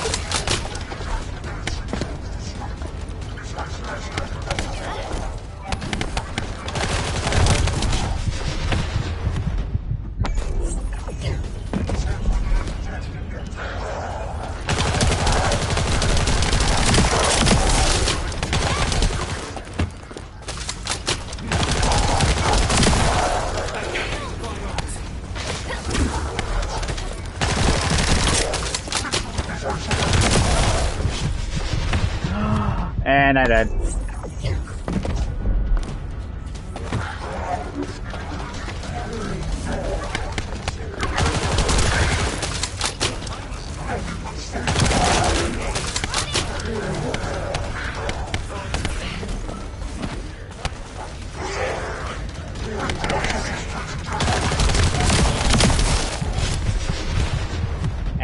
died again.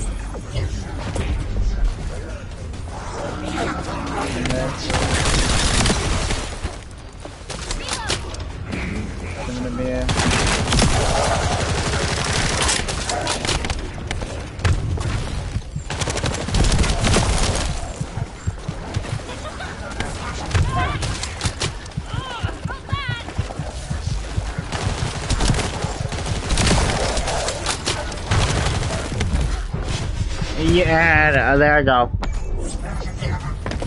Died.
Bro, I gotta run around.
Bro, I fucking had it.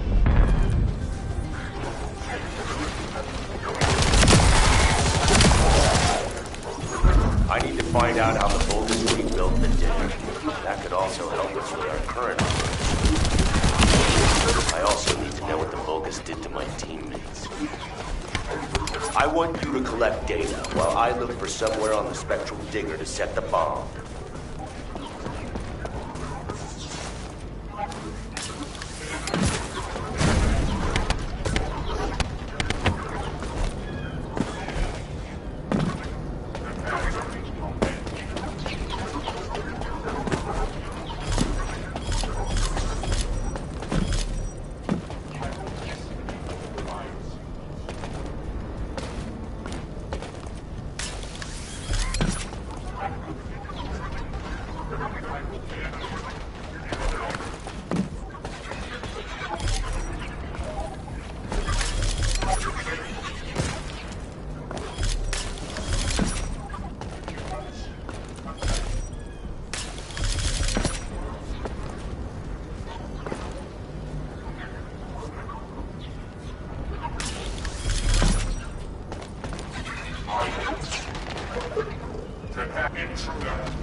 it doesn't matter. I need to find out how the Vulgus rebuilt the digger. That could also help with our current operation. I also need to know what the Vulgus did to my team. I want you to collect data while I look for somewhere on the Spectral Digger to set the bomb.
Found my teammates' helmets at the top and collected what they left behind. Thank you.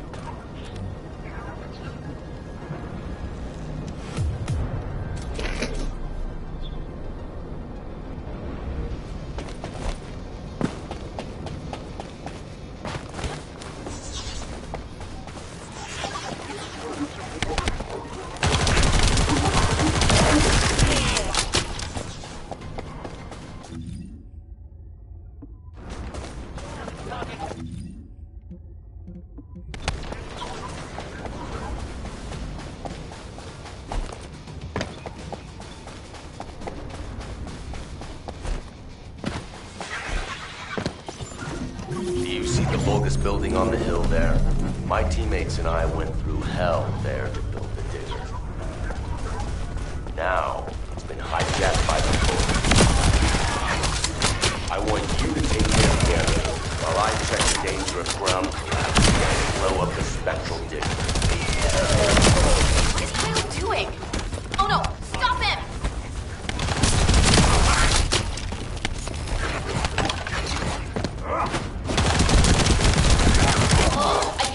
Noisy SOBs. We should take care of them first.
It's live. It's live, it's live, it's live, it's live. It's live, it's live, it's live, it's live, it's live.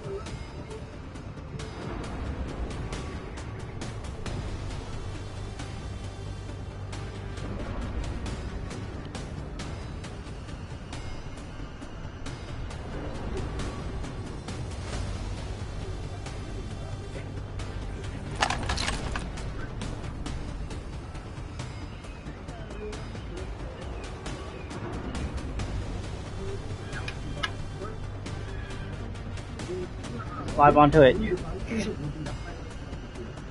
Otherwise, it's a stupid ad.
Yeah, let's watch Block B.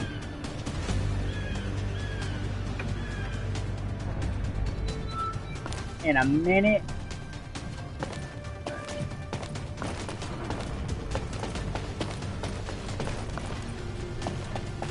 Oh, they're making my ears bleed. Let's finish them.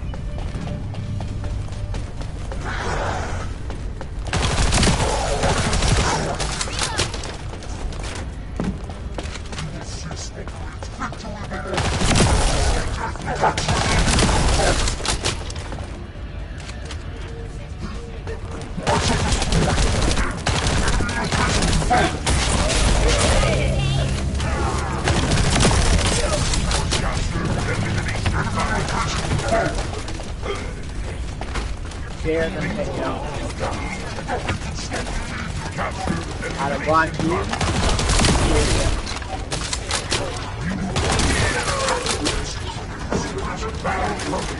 Alright.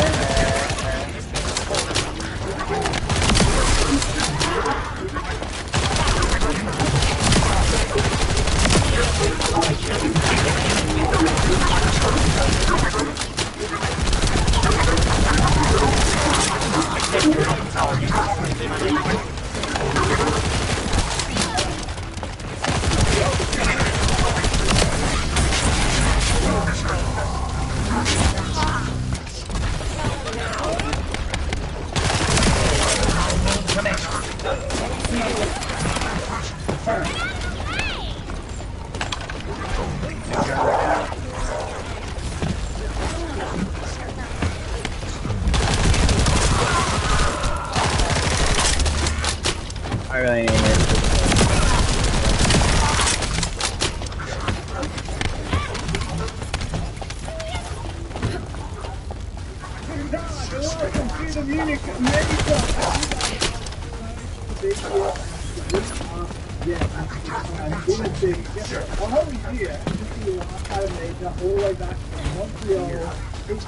Rio. Montreal, and now here we are in Germany, in Munich. How you feel? Good. I've had a very short trip. Not unlike you. Invader location confirmed. Australia, Melbourne, all the way over. I'm doing alright. But I know you actually finally appreciate. I guess that's the strongest one. Let's go another major and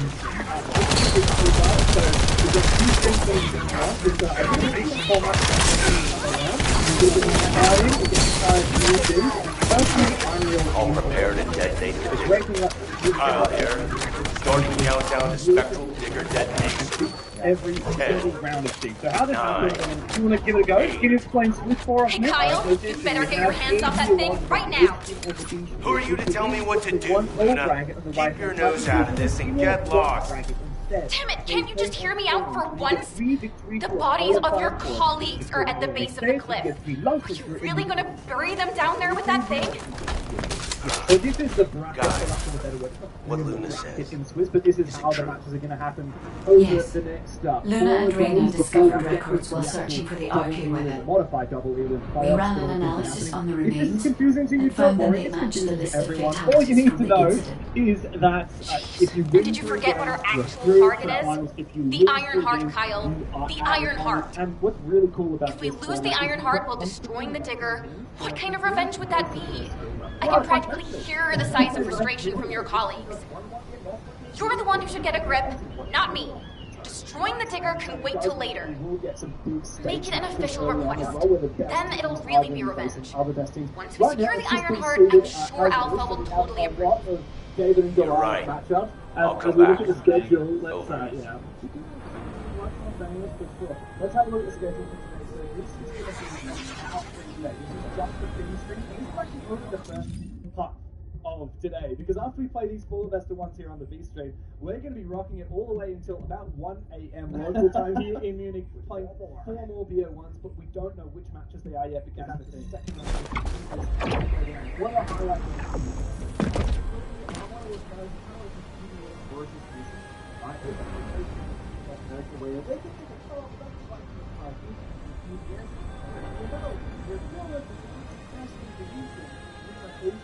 We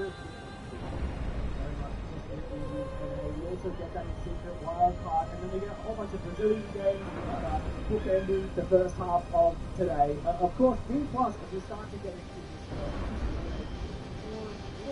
Brazilian players to Korean coach, but yes, they continue to attack more supporting of the ACL, and for that reason, we've actually seen a lot of them recently. While they did amazingly stay, they ended up losing that final out, they ended up not qualifying they are back with the vengeance. They played really well throughout all the stage 2. Everyone was thinking, okay, these guys are untouchable. And then they get into the playoffs, which is the APAC Major qualifier, and they look even better. They managed to start but then what happened else is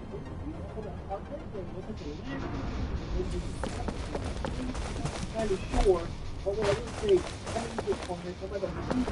Let's talk. Up against Juliet in the opening matchup is going to be a huge battle. I mean, of course, it doesn't matter how much we spin it. D+, while they were very dominant in APAC North, they actually didn't get D+. throughout the playoffs. 2-0, 2-0, 2-0, 2-0. They only lost their final 2 matches at the APAC North. This meant that they ended up third place. But they are going up against the 2024 World Champions and the reigning international Ubisoft winning, of course, back in Rio at the Reload event. Furia, I mean, you can say that they need no introduction, but I think they deserve one regardless. These are the big dogs from Brazil. Like, no one does it better. They forged a dynasty in 2024 and the start of 2025. They are looking really, really solid. And their performance throughout the stage within the South American League, they are looking arguably better than ever. Yeah, they have. The victory game number 2 is always been very clear of this team, but right now he is absolutely on fire. And that means he has been more firepower than usual. And you said it right. They made a dynasty, they won inside, they made back-to-back grand finals, they won all the games for the year. Like, they were phenomenal, and more importantly for me, I almost made a terrible mistake. Blinded by revenge. The kid is right. Without the Iron Heart, nothing will bring any comfort to the souls of my old colleagues. But if we can find it and use it, that'd make me happy for both my old colleagues and my current teammates. Luna, she's not so bad. But I'll tell her that in person later, so pretend like you didn't hear this. Especially you, Guide. And you too. As you wish. Now we should get to our respective positions. I want you to help Reyna while I go see Marcus. Everything okay? Looked like there was a bit of commotion or something. Anyway, I think we found something. My excavation equipment and Luna's sonic survey both seem to indicate that... something feels off about this place. I'll send you the coordinates, Descendant. Hurry, I need your help.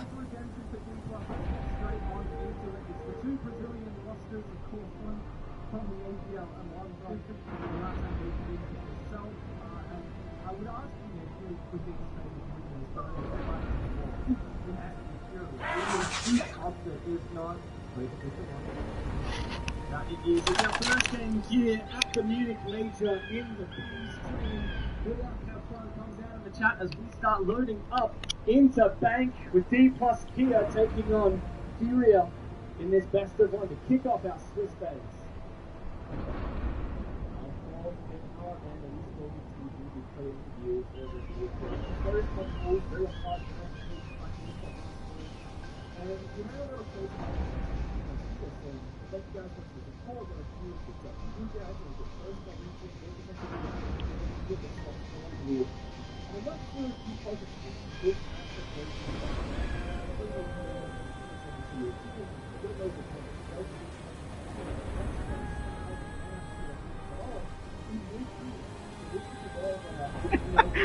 Bro, that's crazy.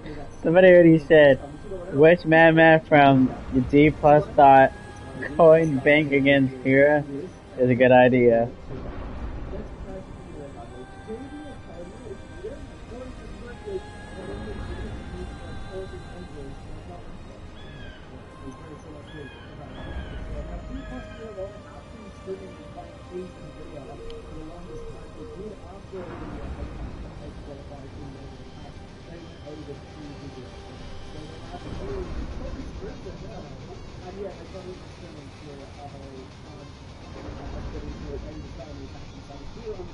And they're going all the way down to the basement.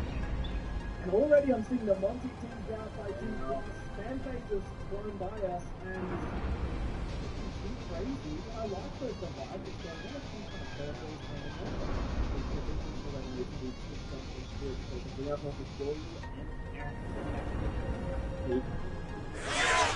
Jones tossed in a drone hole sneak into the bomb side and takes down a bunch of utility. Fury are playing a very structured first round. You're saying first game jitters, let's all get situated. What's gonna happen? Often the attackers were a bit more slow than usual because they're warming up into this tournament. So they're playing utility, they're playing the timer on the clock to Shanka, Smoke, Echo, and the Goyo. Because they're known to crux the Monty when things are uncertain for them. I think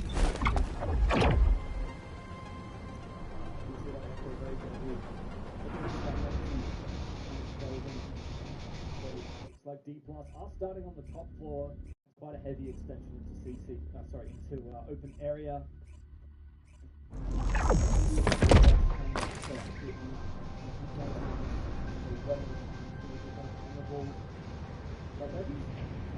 The ground is moving to in the lobby already opening up a lot of chances for 5 years.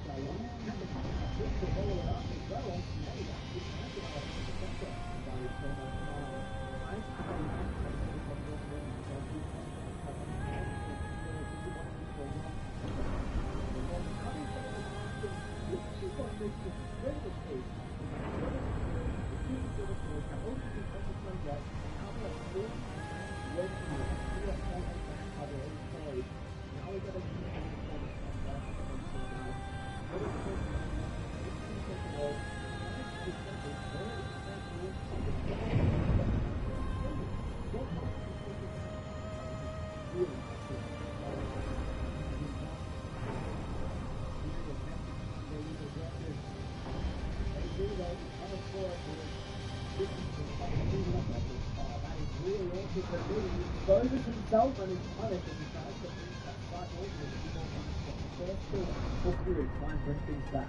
Once you're not locked in, the turns up over the end. That's literally a really key for the circle by Rashford. They recognize that you can reach them, your hard run, it's not going to be a jump on the step.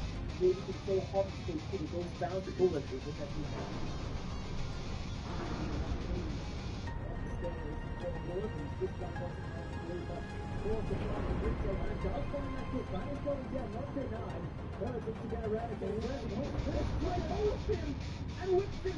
Winnable.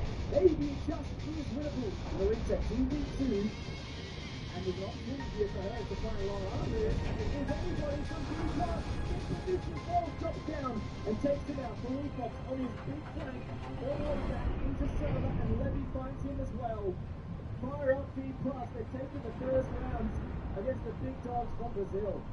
Really well played there by both the teams actually. So it's clear off the floor of retail. Right, Fennefox is up the staircase to top floor.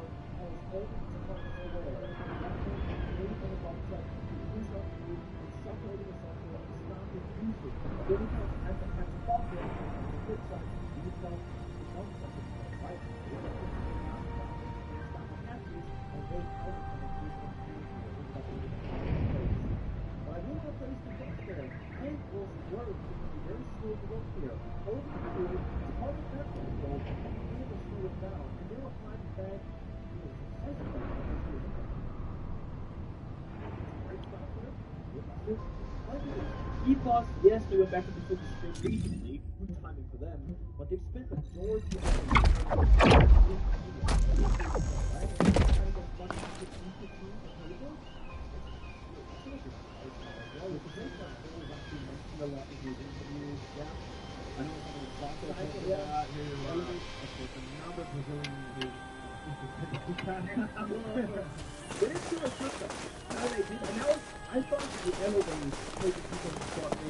Now, where was the next we found something The Caligo may be from the same era as the ancestors, but I think they must have died out before I was created, as there is no information on them in my database.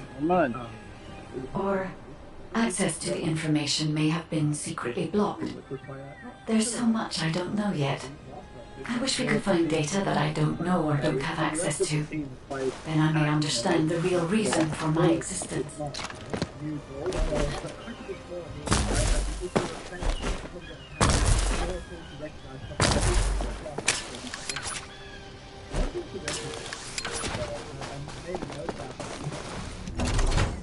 Is actually Mears and Midi are the only two players at the tournament making their international debut. Midi has been to 2 SIs and 3 majors as a coach then into the Pajamas, but never as a player. His first time competing, Levy has been playing since 2017. Levy is the first one to find an opening kill. JV again suffers an early death, and here comes the aggression. Look at that from Midi. He's been in the scene for a long time, but now he's here in the server and ready to deal some damage. It's a near flawless round for D+. As Urge tries to make his way back up this main stairs. He is eliminated. What a show from Midi. And what a star-studded roster of D+, swinging into Banquet 2 rounds straight. You can almost say this might be the Apex special from D+, kind of just playing kind of chaotic in the server, but very structured at the same time. It's chaotic because they're hitting their marks in the server at a very unpredictable time, but they're doing it so well together with the 3-2-1 that's all explode at the exact same moment. An attack timeout from the former World Champions Furia. Yeah, not what I expected. No, not at all. Definitely a surprising start here. And Eagle will call the tactical timeout for Furia and start getting into the ears of the players. What's going wrong?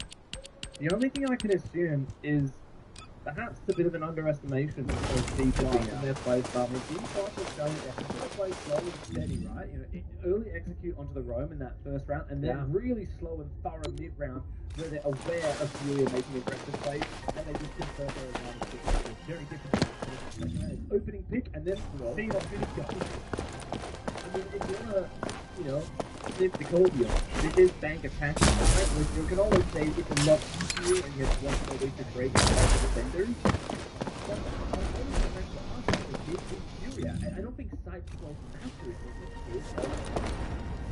It would be like 5 seconds level. I feel like Furia has constant, similar to Southside, very slow stop, if I'm not mistaken, where they might win and now lose the round to back 7-5 from 4 maybe.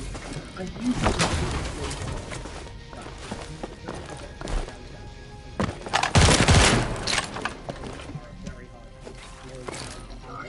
that confident right now, but it's been 2 rounds in a row where the opening pick has been found by Levy on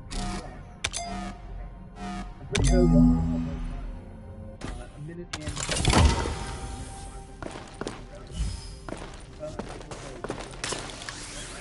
That is an attacker's paradise. It's hard to find.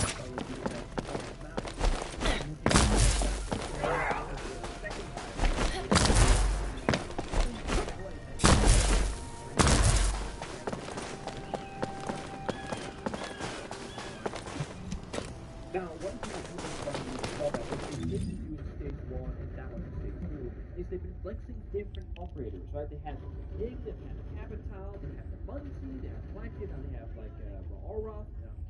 This is going to mean that after this round, when Shira has to have a 3rd operator ban, there's no clear vision of like what's the problem. Because it was Nuke, for example, with the Capital Ying, it was Muncie argued the 1st round, and now it could be the Togepi, it could be Blackbeard. They're keeping Furia guessing as to what the overall game story is going to be, but I think they have to push easier. Philippox watched that main staircase where Nuke snuck in before. This time it's a line. With a lurking, the bullet finds the kill anyway. That DMR so deadly, and Philippox goes down. Meanwhile, D+ have put a lot of attention on the bomb site. They're clearing out the Vulcan canisters. There's the trade from JV. The nade doesn't find anything for Bullet. He's put down. And a reply. It's an aggressive execute into the side for Falls. With the Blackbeard shield on the back. Oh, that's spotted by JV. What a shot there with the slug shotty. Nias tries to bring it back again, but JV rounds the corner. Him and Nade together get that site on lock. Third time is not the charm for D+. JV has a nuclear round, and Furia finally get back into it. JV finally staying alive, and I mean, I gotta say, some of these gunfights are a little bit uncharacteristic for Furia. Like Philippox in that very first one only hit 1 of his 4 slug shells on the Kaid, missing a lot of those quote-unquote easy to hit shots. Doesn't happen all that often. 3rd operator ban, I'm very curious, what does Furia feel like could be the problem? It has been an issue for them. It's gonna be the Muncie. And I think when you look at the 3-4 different operators that they could have banned out, the Togepi, the Blackbeard, the Ying, the Capital, the Muncie, 5 actually. Muncie's the safest bet, because they can always crotch it if things aren't working out. It's good for planting, it's good for roam clear. Muncie is probably one of the most versatile attackers. It's a great choice. On the flip side, D+ got rid of the Mira, which is more useful to hide behind your castle, class,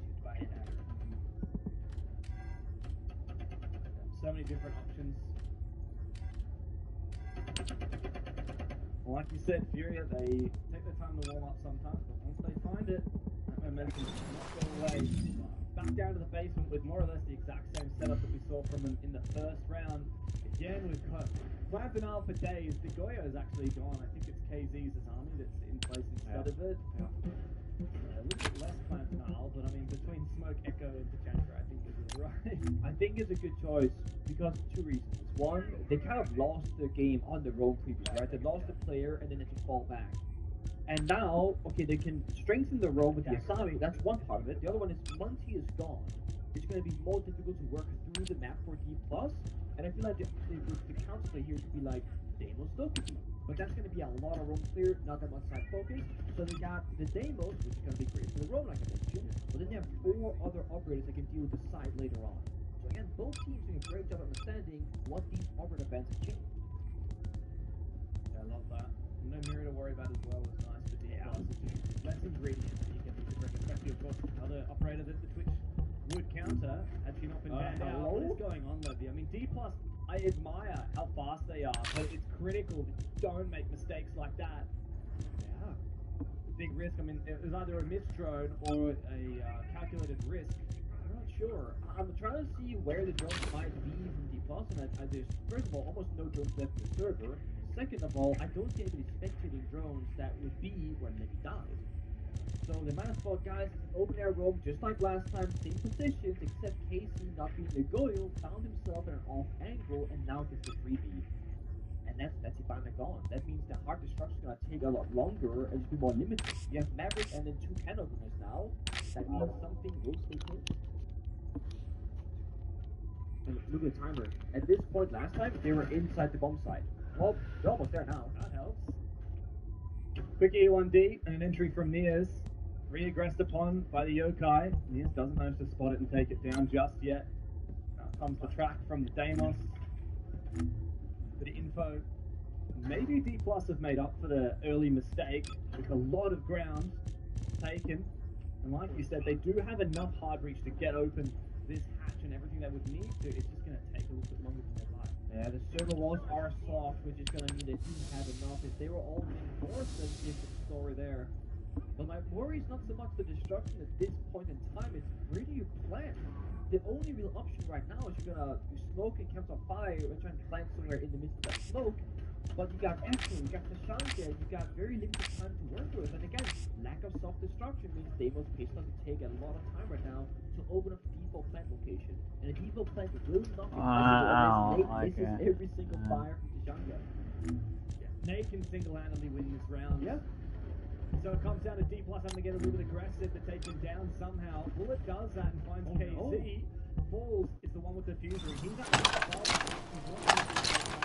So D Plus are going to need to go for something a little bit unorthodox, a little bit aggressive, jumping down the hatch as well. Here come the smokes from the Maverick. You can't fire up everywhere. Oh, Philippox takes a lot of damage and is taken down. JV finds one, thankfully, for Furia. And Falls, well, he's likely to be spotted through the smoke. JV will finish him off. And Nate will claim the final kill. Goodbye to D+. And 2 rounds in a row for Furia. They're looking a lot more comfortable than at the start of this game. Yeah, good composure there. Nobody panicking the server. But then again, Furia not the team to panic almost ever. And it looks like after that tag time on that third operative event of the Monty, this could just be the switch around that we almost expect with those low stats of theirs. But I want to see D+. Do they have more of those pocket strats up in their sleeves? Because first 3 rounds, they had their things happening. That 4th round was the same as the first one, except there was no Monty. I didn't see anything different. Yeah, that's the thing. D+, they have clearly shown they like to be really fast. Yeah, they like to be really unpredictable. The problem is, you start playing unpredictably every round. Yeah. It's about pace. So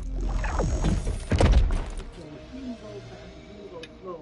First you go fast, slow the next one. You go very slow, you can no slow people. You can find small victories in around 10. Whether it's a victory, doing it as well. People that take 2 rounds in a row, and then you never do it again. But guess what that spawn peak effect has? The attackers are always watching the windows. They're not just really close to building. Yeah, phantom pressure, right? They're gonna be spending 10 seconds longer getting to the building. In 10 seconds here and there, that can really add up. Especially with like all the plant denial that we keep seeing. Now wall denial. Yeah. Hey, Tubra on Bang on top 4 in 2025? Yeah. It's been a while. Yeah, I really love the way that Furia, they will double down on a certain aspect of their defense, whether it's plant denial or wall denial in this case, but then they won't like quadruple down on it like they did in the first round where they also had the Goyle on top of the Tachanka Echo Smoke. Yeah. It was too much. Yeah. 4 out of your 5 operators are on 1 win condition, and then D+ kind of nullified it by playing really fast in the early game. Right, this time Furia, they've hedged their bets, and yet they're still really, like, when it comes to plant denial, they've got it unlocked. When it comes to info, they've got that unlocked. When it comes to wall denial, like, good luck. Yeah, that's a good way to put it. Also in D+ for the first and the seconds, they're all outside the building, now wrapping to square, because they can't figure out what's going to be the first angle for us. Thermocharge far left, he's going to open up the Genesis wall as well, and apply more pressure onto the player inside of there, but carries it to Brow. Now the Kai claws, I believe, have both been pre-placed, so I'm not sure they can stop this, but they can stall it out for as long as possible. Maybe get a cheeky C4 kill. And hit the wall though, doesn't get the charge. A very deep angle now, but Herds with a DMR, one of the best operators. Try and deal with this position, best weapons. Goes for it straight away. Where is Philippox? He's not going to be able to be on his camera because the Dokubi forcing him off his observation tool. Falls is going to plant in the 5v5. A quick and early plant for D+, and he doubles down with a kill on KZ. How is Furia going to retake this? One kill at a time, perhaps, but with Niers up above the hatch, with full vision onto that plant spot, I would say that this is an impossible retake for Furia. You gotta play below lane with the DMRs. They got so many different post-plant positions right now, and maybe finds another though. But look at this scout angle. Do they have to beat on it? One tap from Niers. Goodbye to Nade. JV is way outside the building after going for the run out. He's not going to be anywhere near the diffuser, and that's going to be the round in the bag for D+. A beautiful pocket strat, done to perfection, and D+ are back in the lead on Bank. That's exactly what I wanted to see when I said, do they have one more of those strats off their sleeve? It was executed perfectly. And again, the understanding for D+ to know what problems might arise. Well, okay, if they have Pandana, like the actual, how can we stop it? Don't compete. They are not going to play you top one, no chance. What happens if they play the heal going on out, and the time to stay supposed to close, time left and fire free, you can see the original health, they plant far right, now verticality on the window of health and fire. They played the wrong. Totally. And you know what's also great here is that we've obviously casted a lot of D+. Have played some of the most games out of any teams in the world because of the format of the APL. I have not seen these exact strats. We haven't. No, not once. We've seen the top execute where you do like a sense and a glass and stuff like that. Descendant. The Vulgus have targeted a nearby Albion Kuiper source.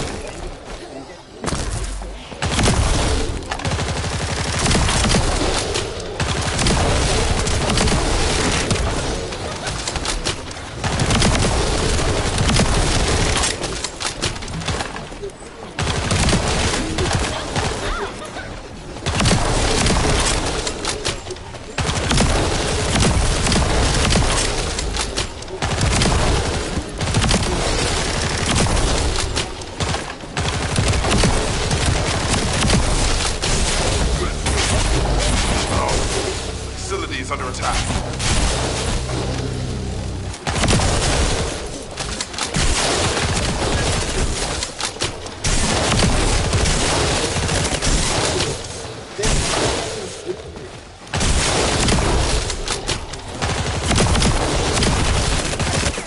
We picked up signals from multiple enemies.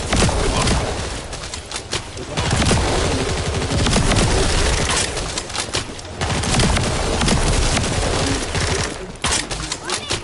We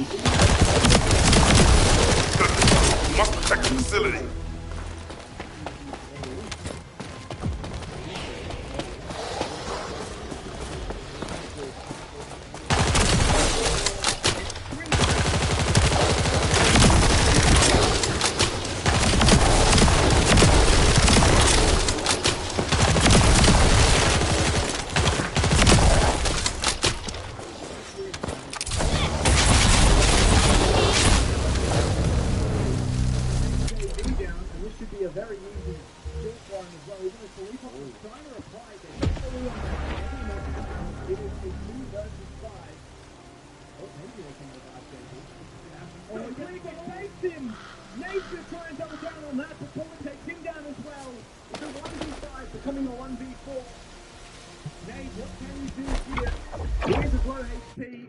Levy, but he finds you first. Wow.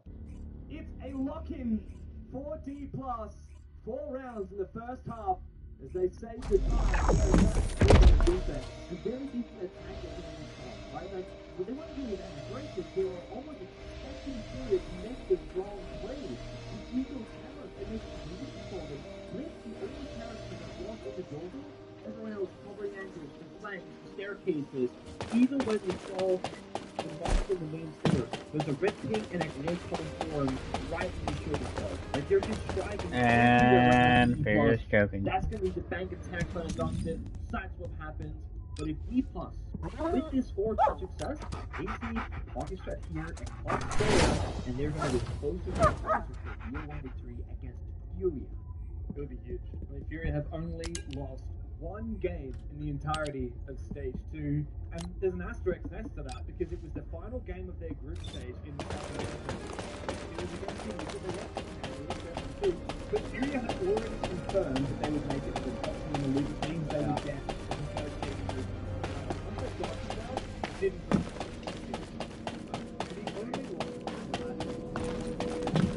New research.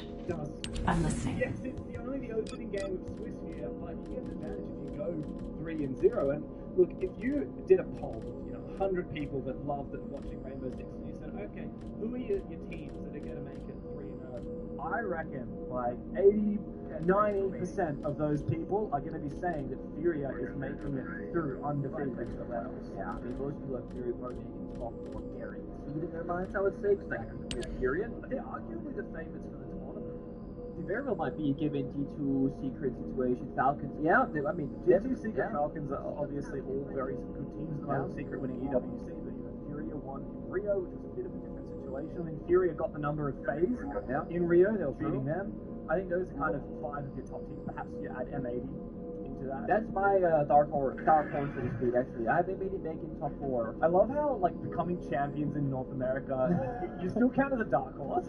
It's North America still, James, and as a region for a decent time, they look so good, and then it goes actually, they get top 8, but then they kind of... I was listening to Parker's 6 on 6 podcast with Fett and Mick recently, and they were talking about the NA champions, obviously all NA boys there. I think the only NA championships that have been won would obviously be the Beast Coast Championship in Manchester. Before that, I think it was TSM, SI22, and then SSC, SI20. Dark Zero, which is in true, it was Charlotte, South Dakota. Not as many nearly as EU. But no, one day. Maybe we just needed to import some Brazilians. I mean, okay, so D-Plus win a major. Do you claim an APAC victory? As someone who's been following APAC Siege since before Pro League started in 2017, 2016, I would not count that as an APAC. I wouldn't either. Technically, their coach is Korean. It would be a Korean champion. We already have had APAC players be champions. Never. That's very true. This round, though, it's kind of a bit of a not much happening. There was a few bullets exchanged early on. That's why Levy and JB are low health, destruction. Furia, look at the line. They want to get to both sides in the 5v5. That is just a screen, right? The Fuse, the caps on the glass, catch stuff, last time, stuff that's strike first.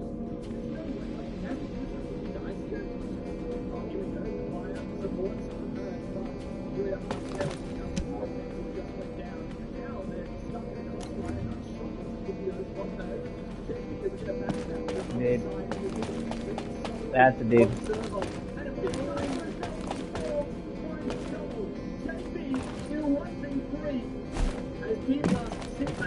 If there's something you need, you'll need to pay. From the man himself, about to hit double digits for JB, it would be a clutch to remember.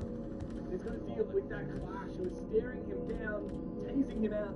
With Nias and Levy on low HP, his flashbangs go out. Nice shot onto Levy. JB in the 1v1, and he can certainly make it happen. It's a monstrous clutch for JB. 1v3 for Furia. As the gunner himself puts D+ down. More questions asked now, and that lead is slipping. JB has been so good throughout the entirety of stage 2. He's gotten kills in this game, but not really impactful. That round, yes, JB, a small gap was created there by D+, allowing in the A-bomb side. But then JB takes full control. D+, you can tell, they're feeling comfortable, they're feeling mighty in the server. They were over-swinging. There is no reason why the guy in Garage ran. He's actively trying to take a gunfight. He just walked away, play the time. Right. You arguably should, but I don't blame D+ because they've been winning off the aggression, been winning off playing together, and you're trying to play the 2v1 with the clash formation. But it was JB, the one guy from Furia that I believe right now could win that round, and he does exactly that. JB has been incredible in stage 2. He's the 5th highest rated player in the world. Playing in Brazil, the hardest region. Exactly. Number 1, actually. Number 1 and 2 didn't qualify for the Number 1 is Maya, strangely. Number 2 being Jigsaw from Chiefs playing over OCE, and then you got Reeks, Tuhan, and then JB. So it's funnily enough, it's all Brazilian and APAC players in the top 6 even. Critch comes after JB. So that was a big story we had in APL where it's been like the battle of individual players. Like 20 bombs have been dropped every play by various players. You know, they said Crit J, Tuhan, Jiggy, Jigsaw. They are, I like Jiggy, I don't know. What is going on? That's very aggressive. 35 seconds into the round. That was giving Levy vibes in the third round. That was. Just in the building. Levy died is still can be hurt dies. Capital, both high utility that will no longer be played this round. And I think for Furia, like, the simplest way to kind of talk about this BO1 thus far, the battle of the opening kills. They're almost every single round playing 4v5 and trying to make a comeback happen. Half the time, you know, it works. But you got to wonder, if Furia could tighten up in the first 60 seconds of the rounds, how different the score could have been. Definitely default is off case behaves. Makes things very difficult to read in Furia. I mean, the fact that they only have this third round because of that big clutch from JV, I mean, look, it's great. You look at the kill counts on both teams, like, JV is by far and away the best player in the server right now, but that doesn't mean that you're going to be winning team. That's not how this game works. And PL is a good example of that. The fact that Maya and Jigsaw are the top two rated players in the world, and neither of them qualified for Munich, I mean, that speaks volumes to how much Siege is a team game. And this goes to show here as well, JV cannot take service stairs on his lonesome, shouldn't be possible. KC should not be able to take garage control on his lonesome, but his teammate the Purge is dead. Can watch the camera for him and relay the information. He's got a DMR. It's a great time to have this weapon. Galloping that. Ooh, this is very risky. Can't land the shots until he does, and their bully goes down. 3v4 as D+ are trading back and forth. JV trying to drop. It's an awkward angle. He's not going to be able to aim down sights. While he falls, he somehow times it perfectly. He dances around, and Levy goes down. 3v3 as JV hits a 3.0 KD with his 12th kill. 30 seconds to play. D+ look to not repeat the mistakes of last round. Rather than walk and have a crossfire. There it is, double straight, much gonna play. Where's the It's not dropping. It's too late, isn't it? Yeah. Furia not in sync as a team, and as a result, it allows Nias, the debutante, to come through for 2 big kills. Midi, oh, he's run out of shots, and Midi will take him on down. Another round on the board for the Korean organization. Just 2 more, and they take down Furia. And now we have to wonder, you know, with that clutch before, that could have been a 6-2. It should have been a 6-2. And I gotta say, that final, like, 3v3, JV pushing through, making the play, getting fought from 2 different angles. Okay, where is his teammate? Open area, on the hatch. Passive, not dropping, not fighting, not even looking ready for an execute. So out of sync. So, and this is so much. Are you ready to be shocked? Gaps here through his gameplay, but also with JV, this probably would, I mean, this would have been over. Absolutely. 6-7-1 probably. Yeah. And did you see the looks on their faces?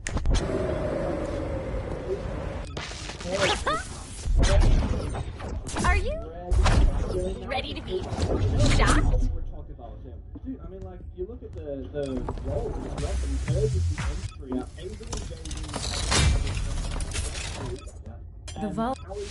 The void is filled with the unexpected.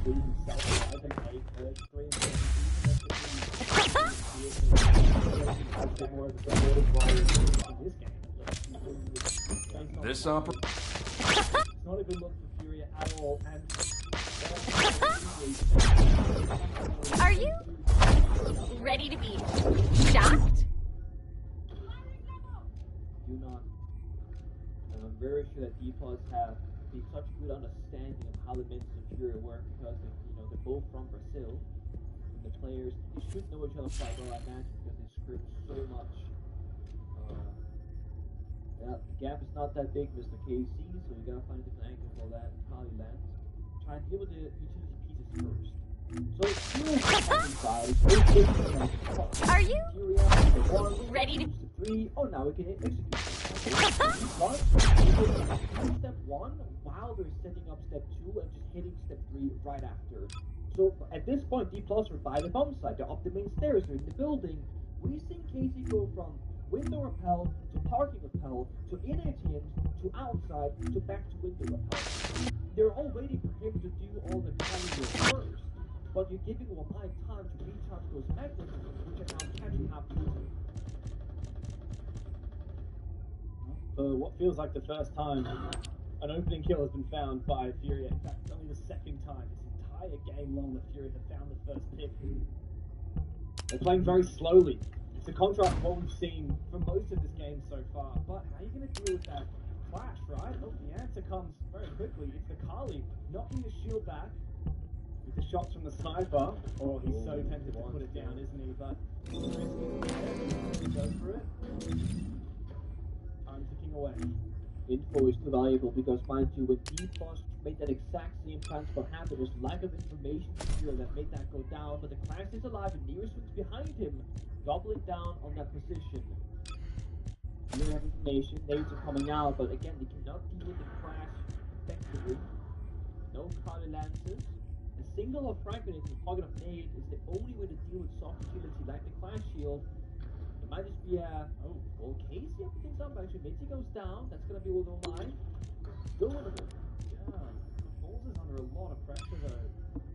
That Clash being harassed by the Kali, in goes Nade.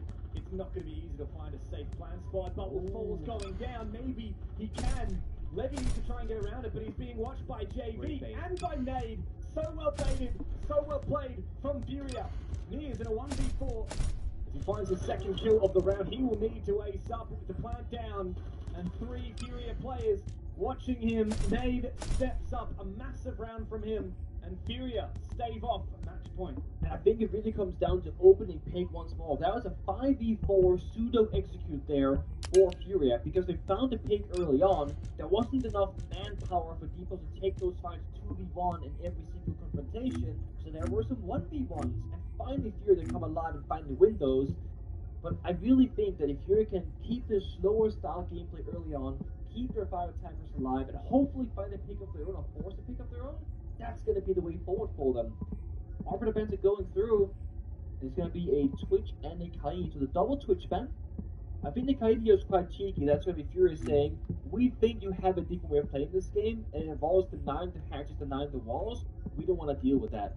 So Kaid will get removed from play. A ton of utility being focused there from both teams when they run the attack side. And we're in a similar position where we were a couple of rounds ago in the Equator. Yeah. Furia are technically only losing.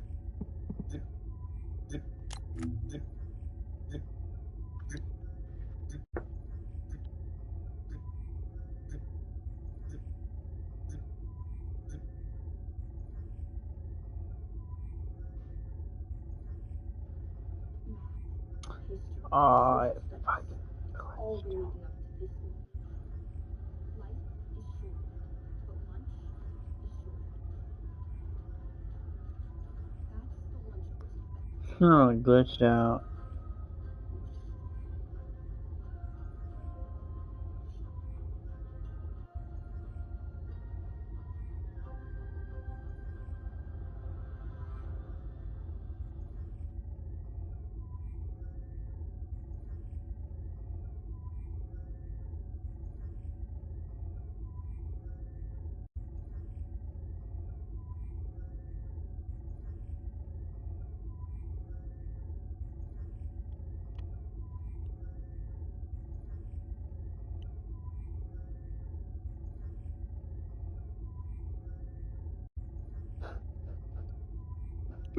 No! Oh, it was it. I mean, JV played that so well together. Just picking their fights. Now we see those pocket strats for Fury themselves. The Merc creeping below. Sees the bit of camera, but won't be detected. Oh, okay. So it was. Hard to deal with. Fury kind of walks all the way up, but oh wow, that's gonna really take a lot of damage. Somehow, let me take half of his HP. Pretty lucky about that. Nade goes out. Still hasn't managed to confirm that kill, however. I think they think there's a player down there. They're expecting a flank for their least. We know D-Boss not quite in that area, but they're on the main stairs. Bullet has eventually fallen after feeling a lot of pressure at front desk there. You're right though, Casey is dedicating so much to try and hold him on to his position. Wow, aggressive trade. Nate comes in to support as well, as does Herds. It's a great crossfire. I really like that. Doesn't matter that the Blackbeard doesn't find the kill. He enabled his teammates to find it. bit of desperation with D-Plus. They've lost top control to open area defense, but Nears is built out of stock with a boost angle. Sees Firefox, the shield blocks those bullets, stays alive. Here comes the push, 2v1. Hurts finally landing his shots. Exactly what the doctor ordered for Furia. The Panthers are ready to pounce, but Falls finds a double kill. Immediately traded on back as Furia collapsed onto the bomb site. It's Midi in a 1v3. He's not going to show the heroics that JV has done before. And Furia are back into the game. It's 5-5, even on the scoreboard. Smiles there from Nade. Hurts, still not convinced. You know, still missing a bit of life there. Dude's 4 and 8. He is on tilt. At least the guys who won that one. They actually got 2 kills. They can play a flank here. Oh, so it was the game. Oh, it was the. He's got some hair dye. Okay. Yeah, I love the look. It was a stream. I did wonder this earlier. If it gets to the point where D+ is taking the tactical timeout, I think that's exactly where Furia want to be. That's what I was going to say the same. Like, I think it's dangerous. Because you're giving your opposition the same pleasure of getting the coaching staff involved. I mean, while it clearly PJH feels like he needs to talk to the squad about something, I mean, I just think that once you let Igor get into the ears of a player like hers, perhaps shake him back into shape, that's when things get really deadly. This is the most ominous position that it's been so far this game for D+. Igor, there you go. That's what we needed. Yeah, the energy bit of life. Damn. Animation from Hurts could get this game across the line. If him and KZ can look really solid on those entries. It's Nade actually in the last 2 rounds. It's really stepped up. He's found the opening kill twice in a row. He's now gone positive as well. Remember, he looked so well for the longest time in this match. Still unthinkable that only 2 players on Furia are positive at the moment at the 5-5 scoreline. We also really got to see the ins and outs of how D+ function, because we've been speaking with Falls in the player interviews over in APL, and we all kind of assumed that he was like a big voice of the team. He's at mid-tack. It's like the IGL, and during that timeout, it was just being spoken to, and I will take a break from this game. I do gotta check on the so I'll catch you guys later. So it feels very much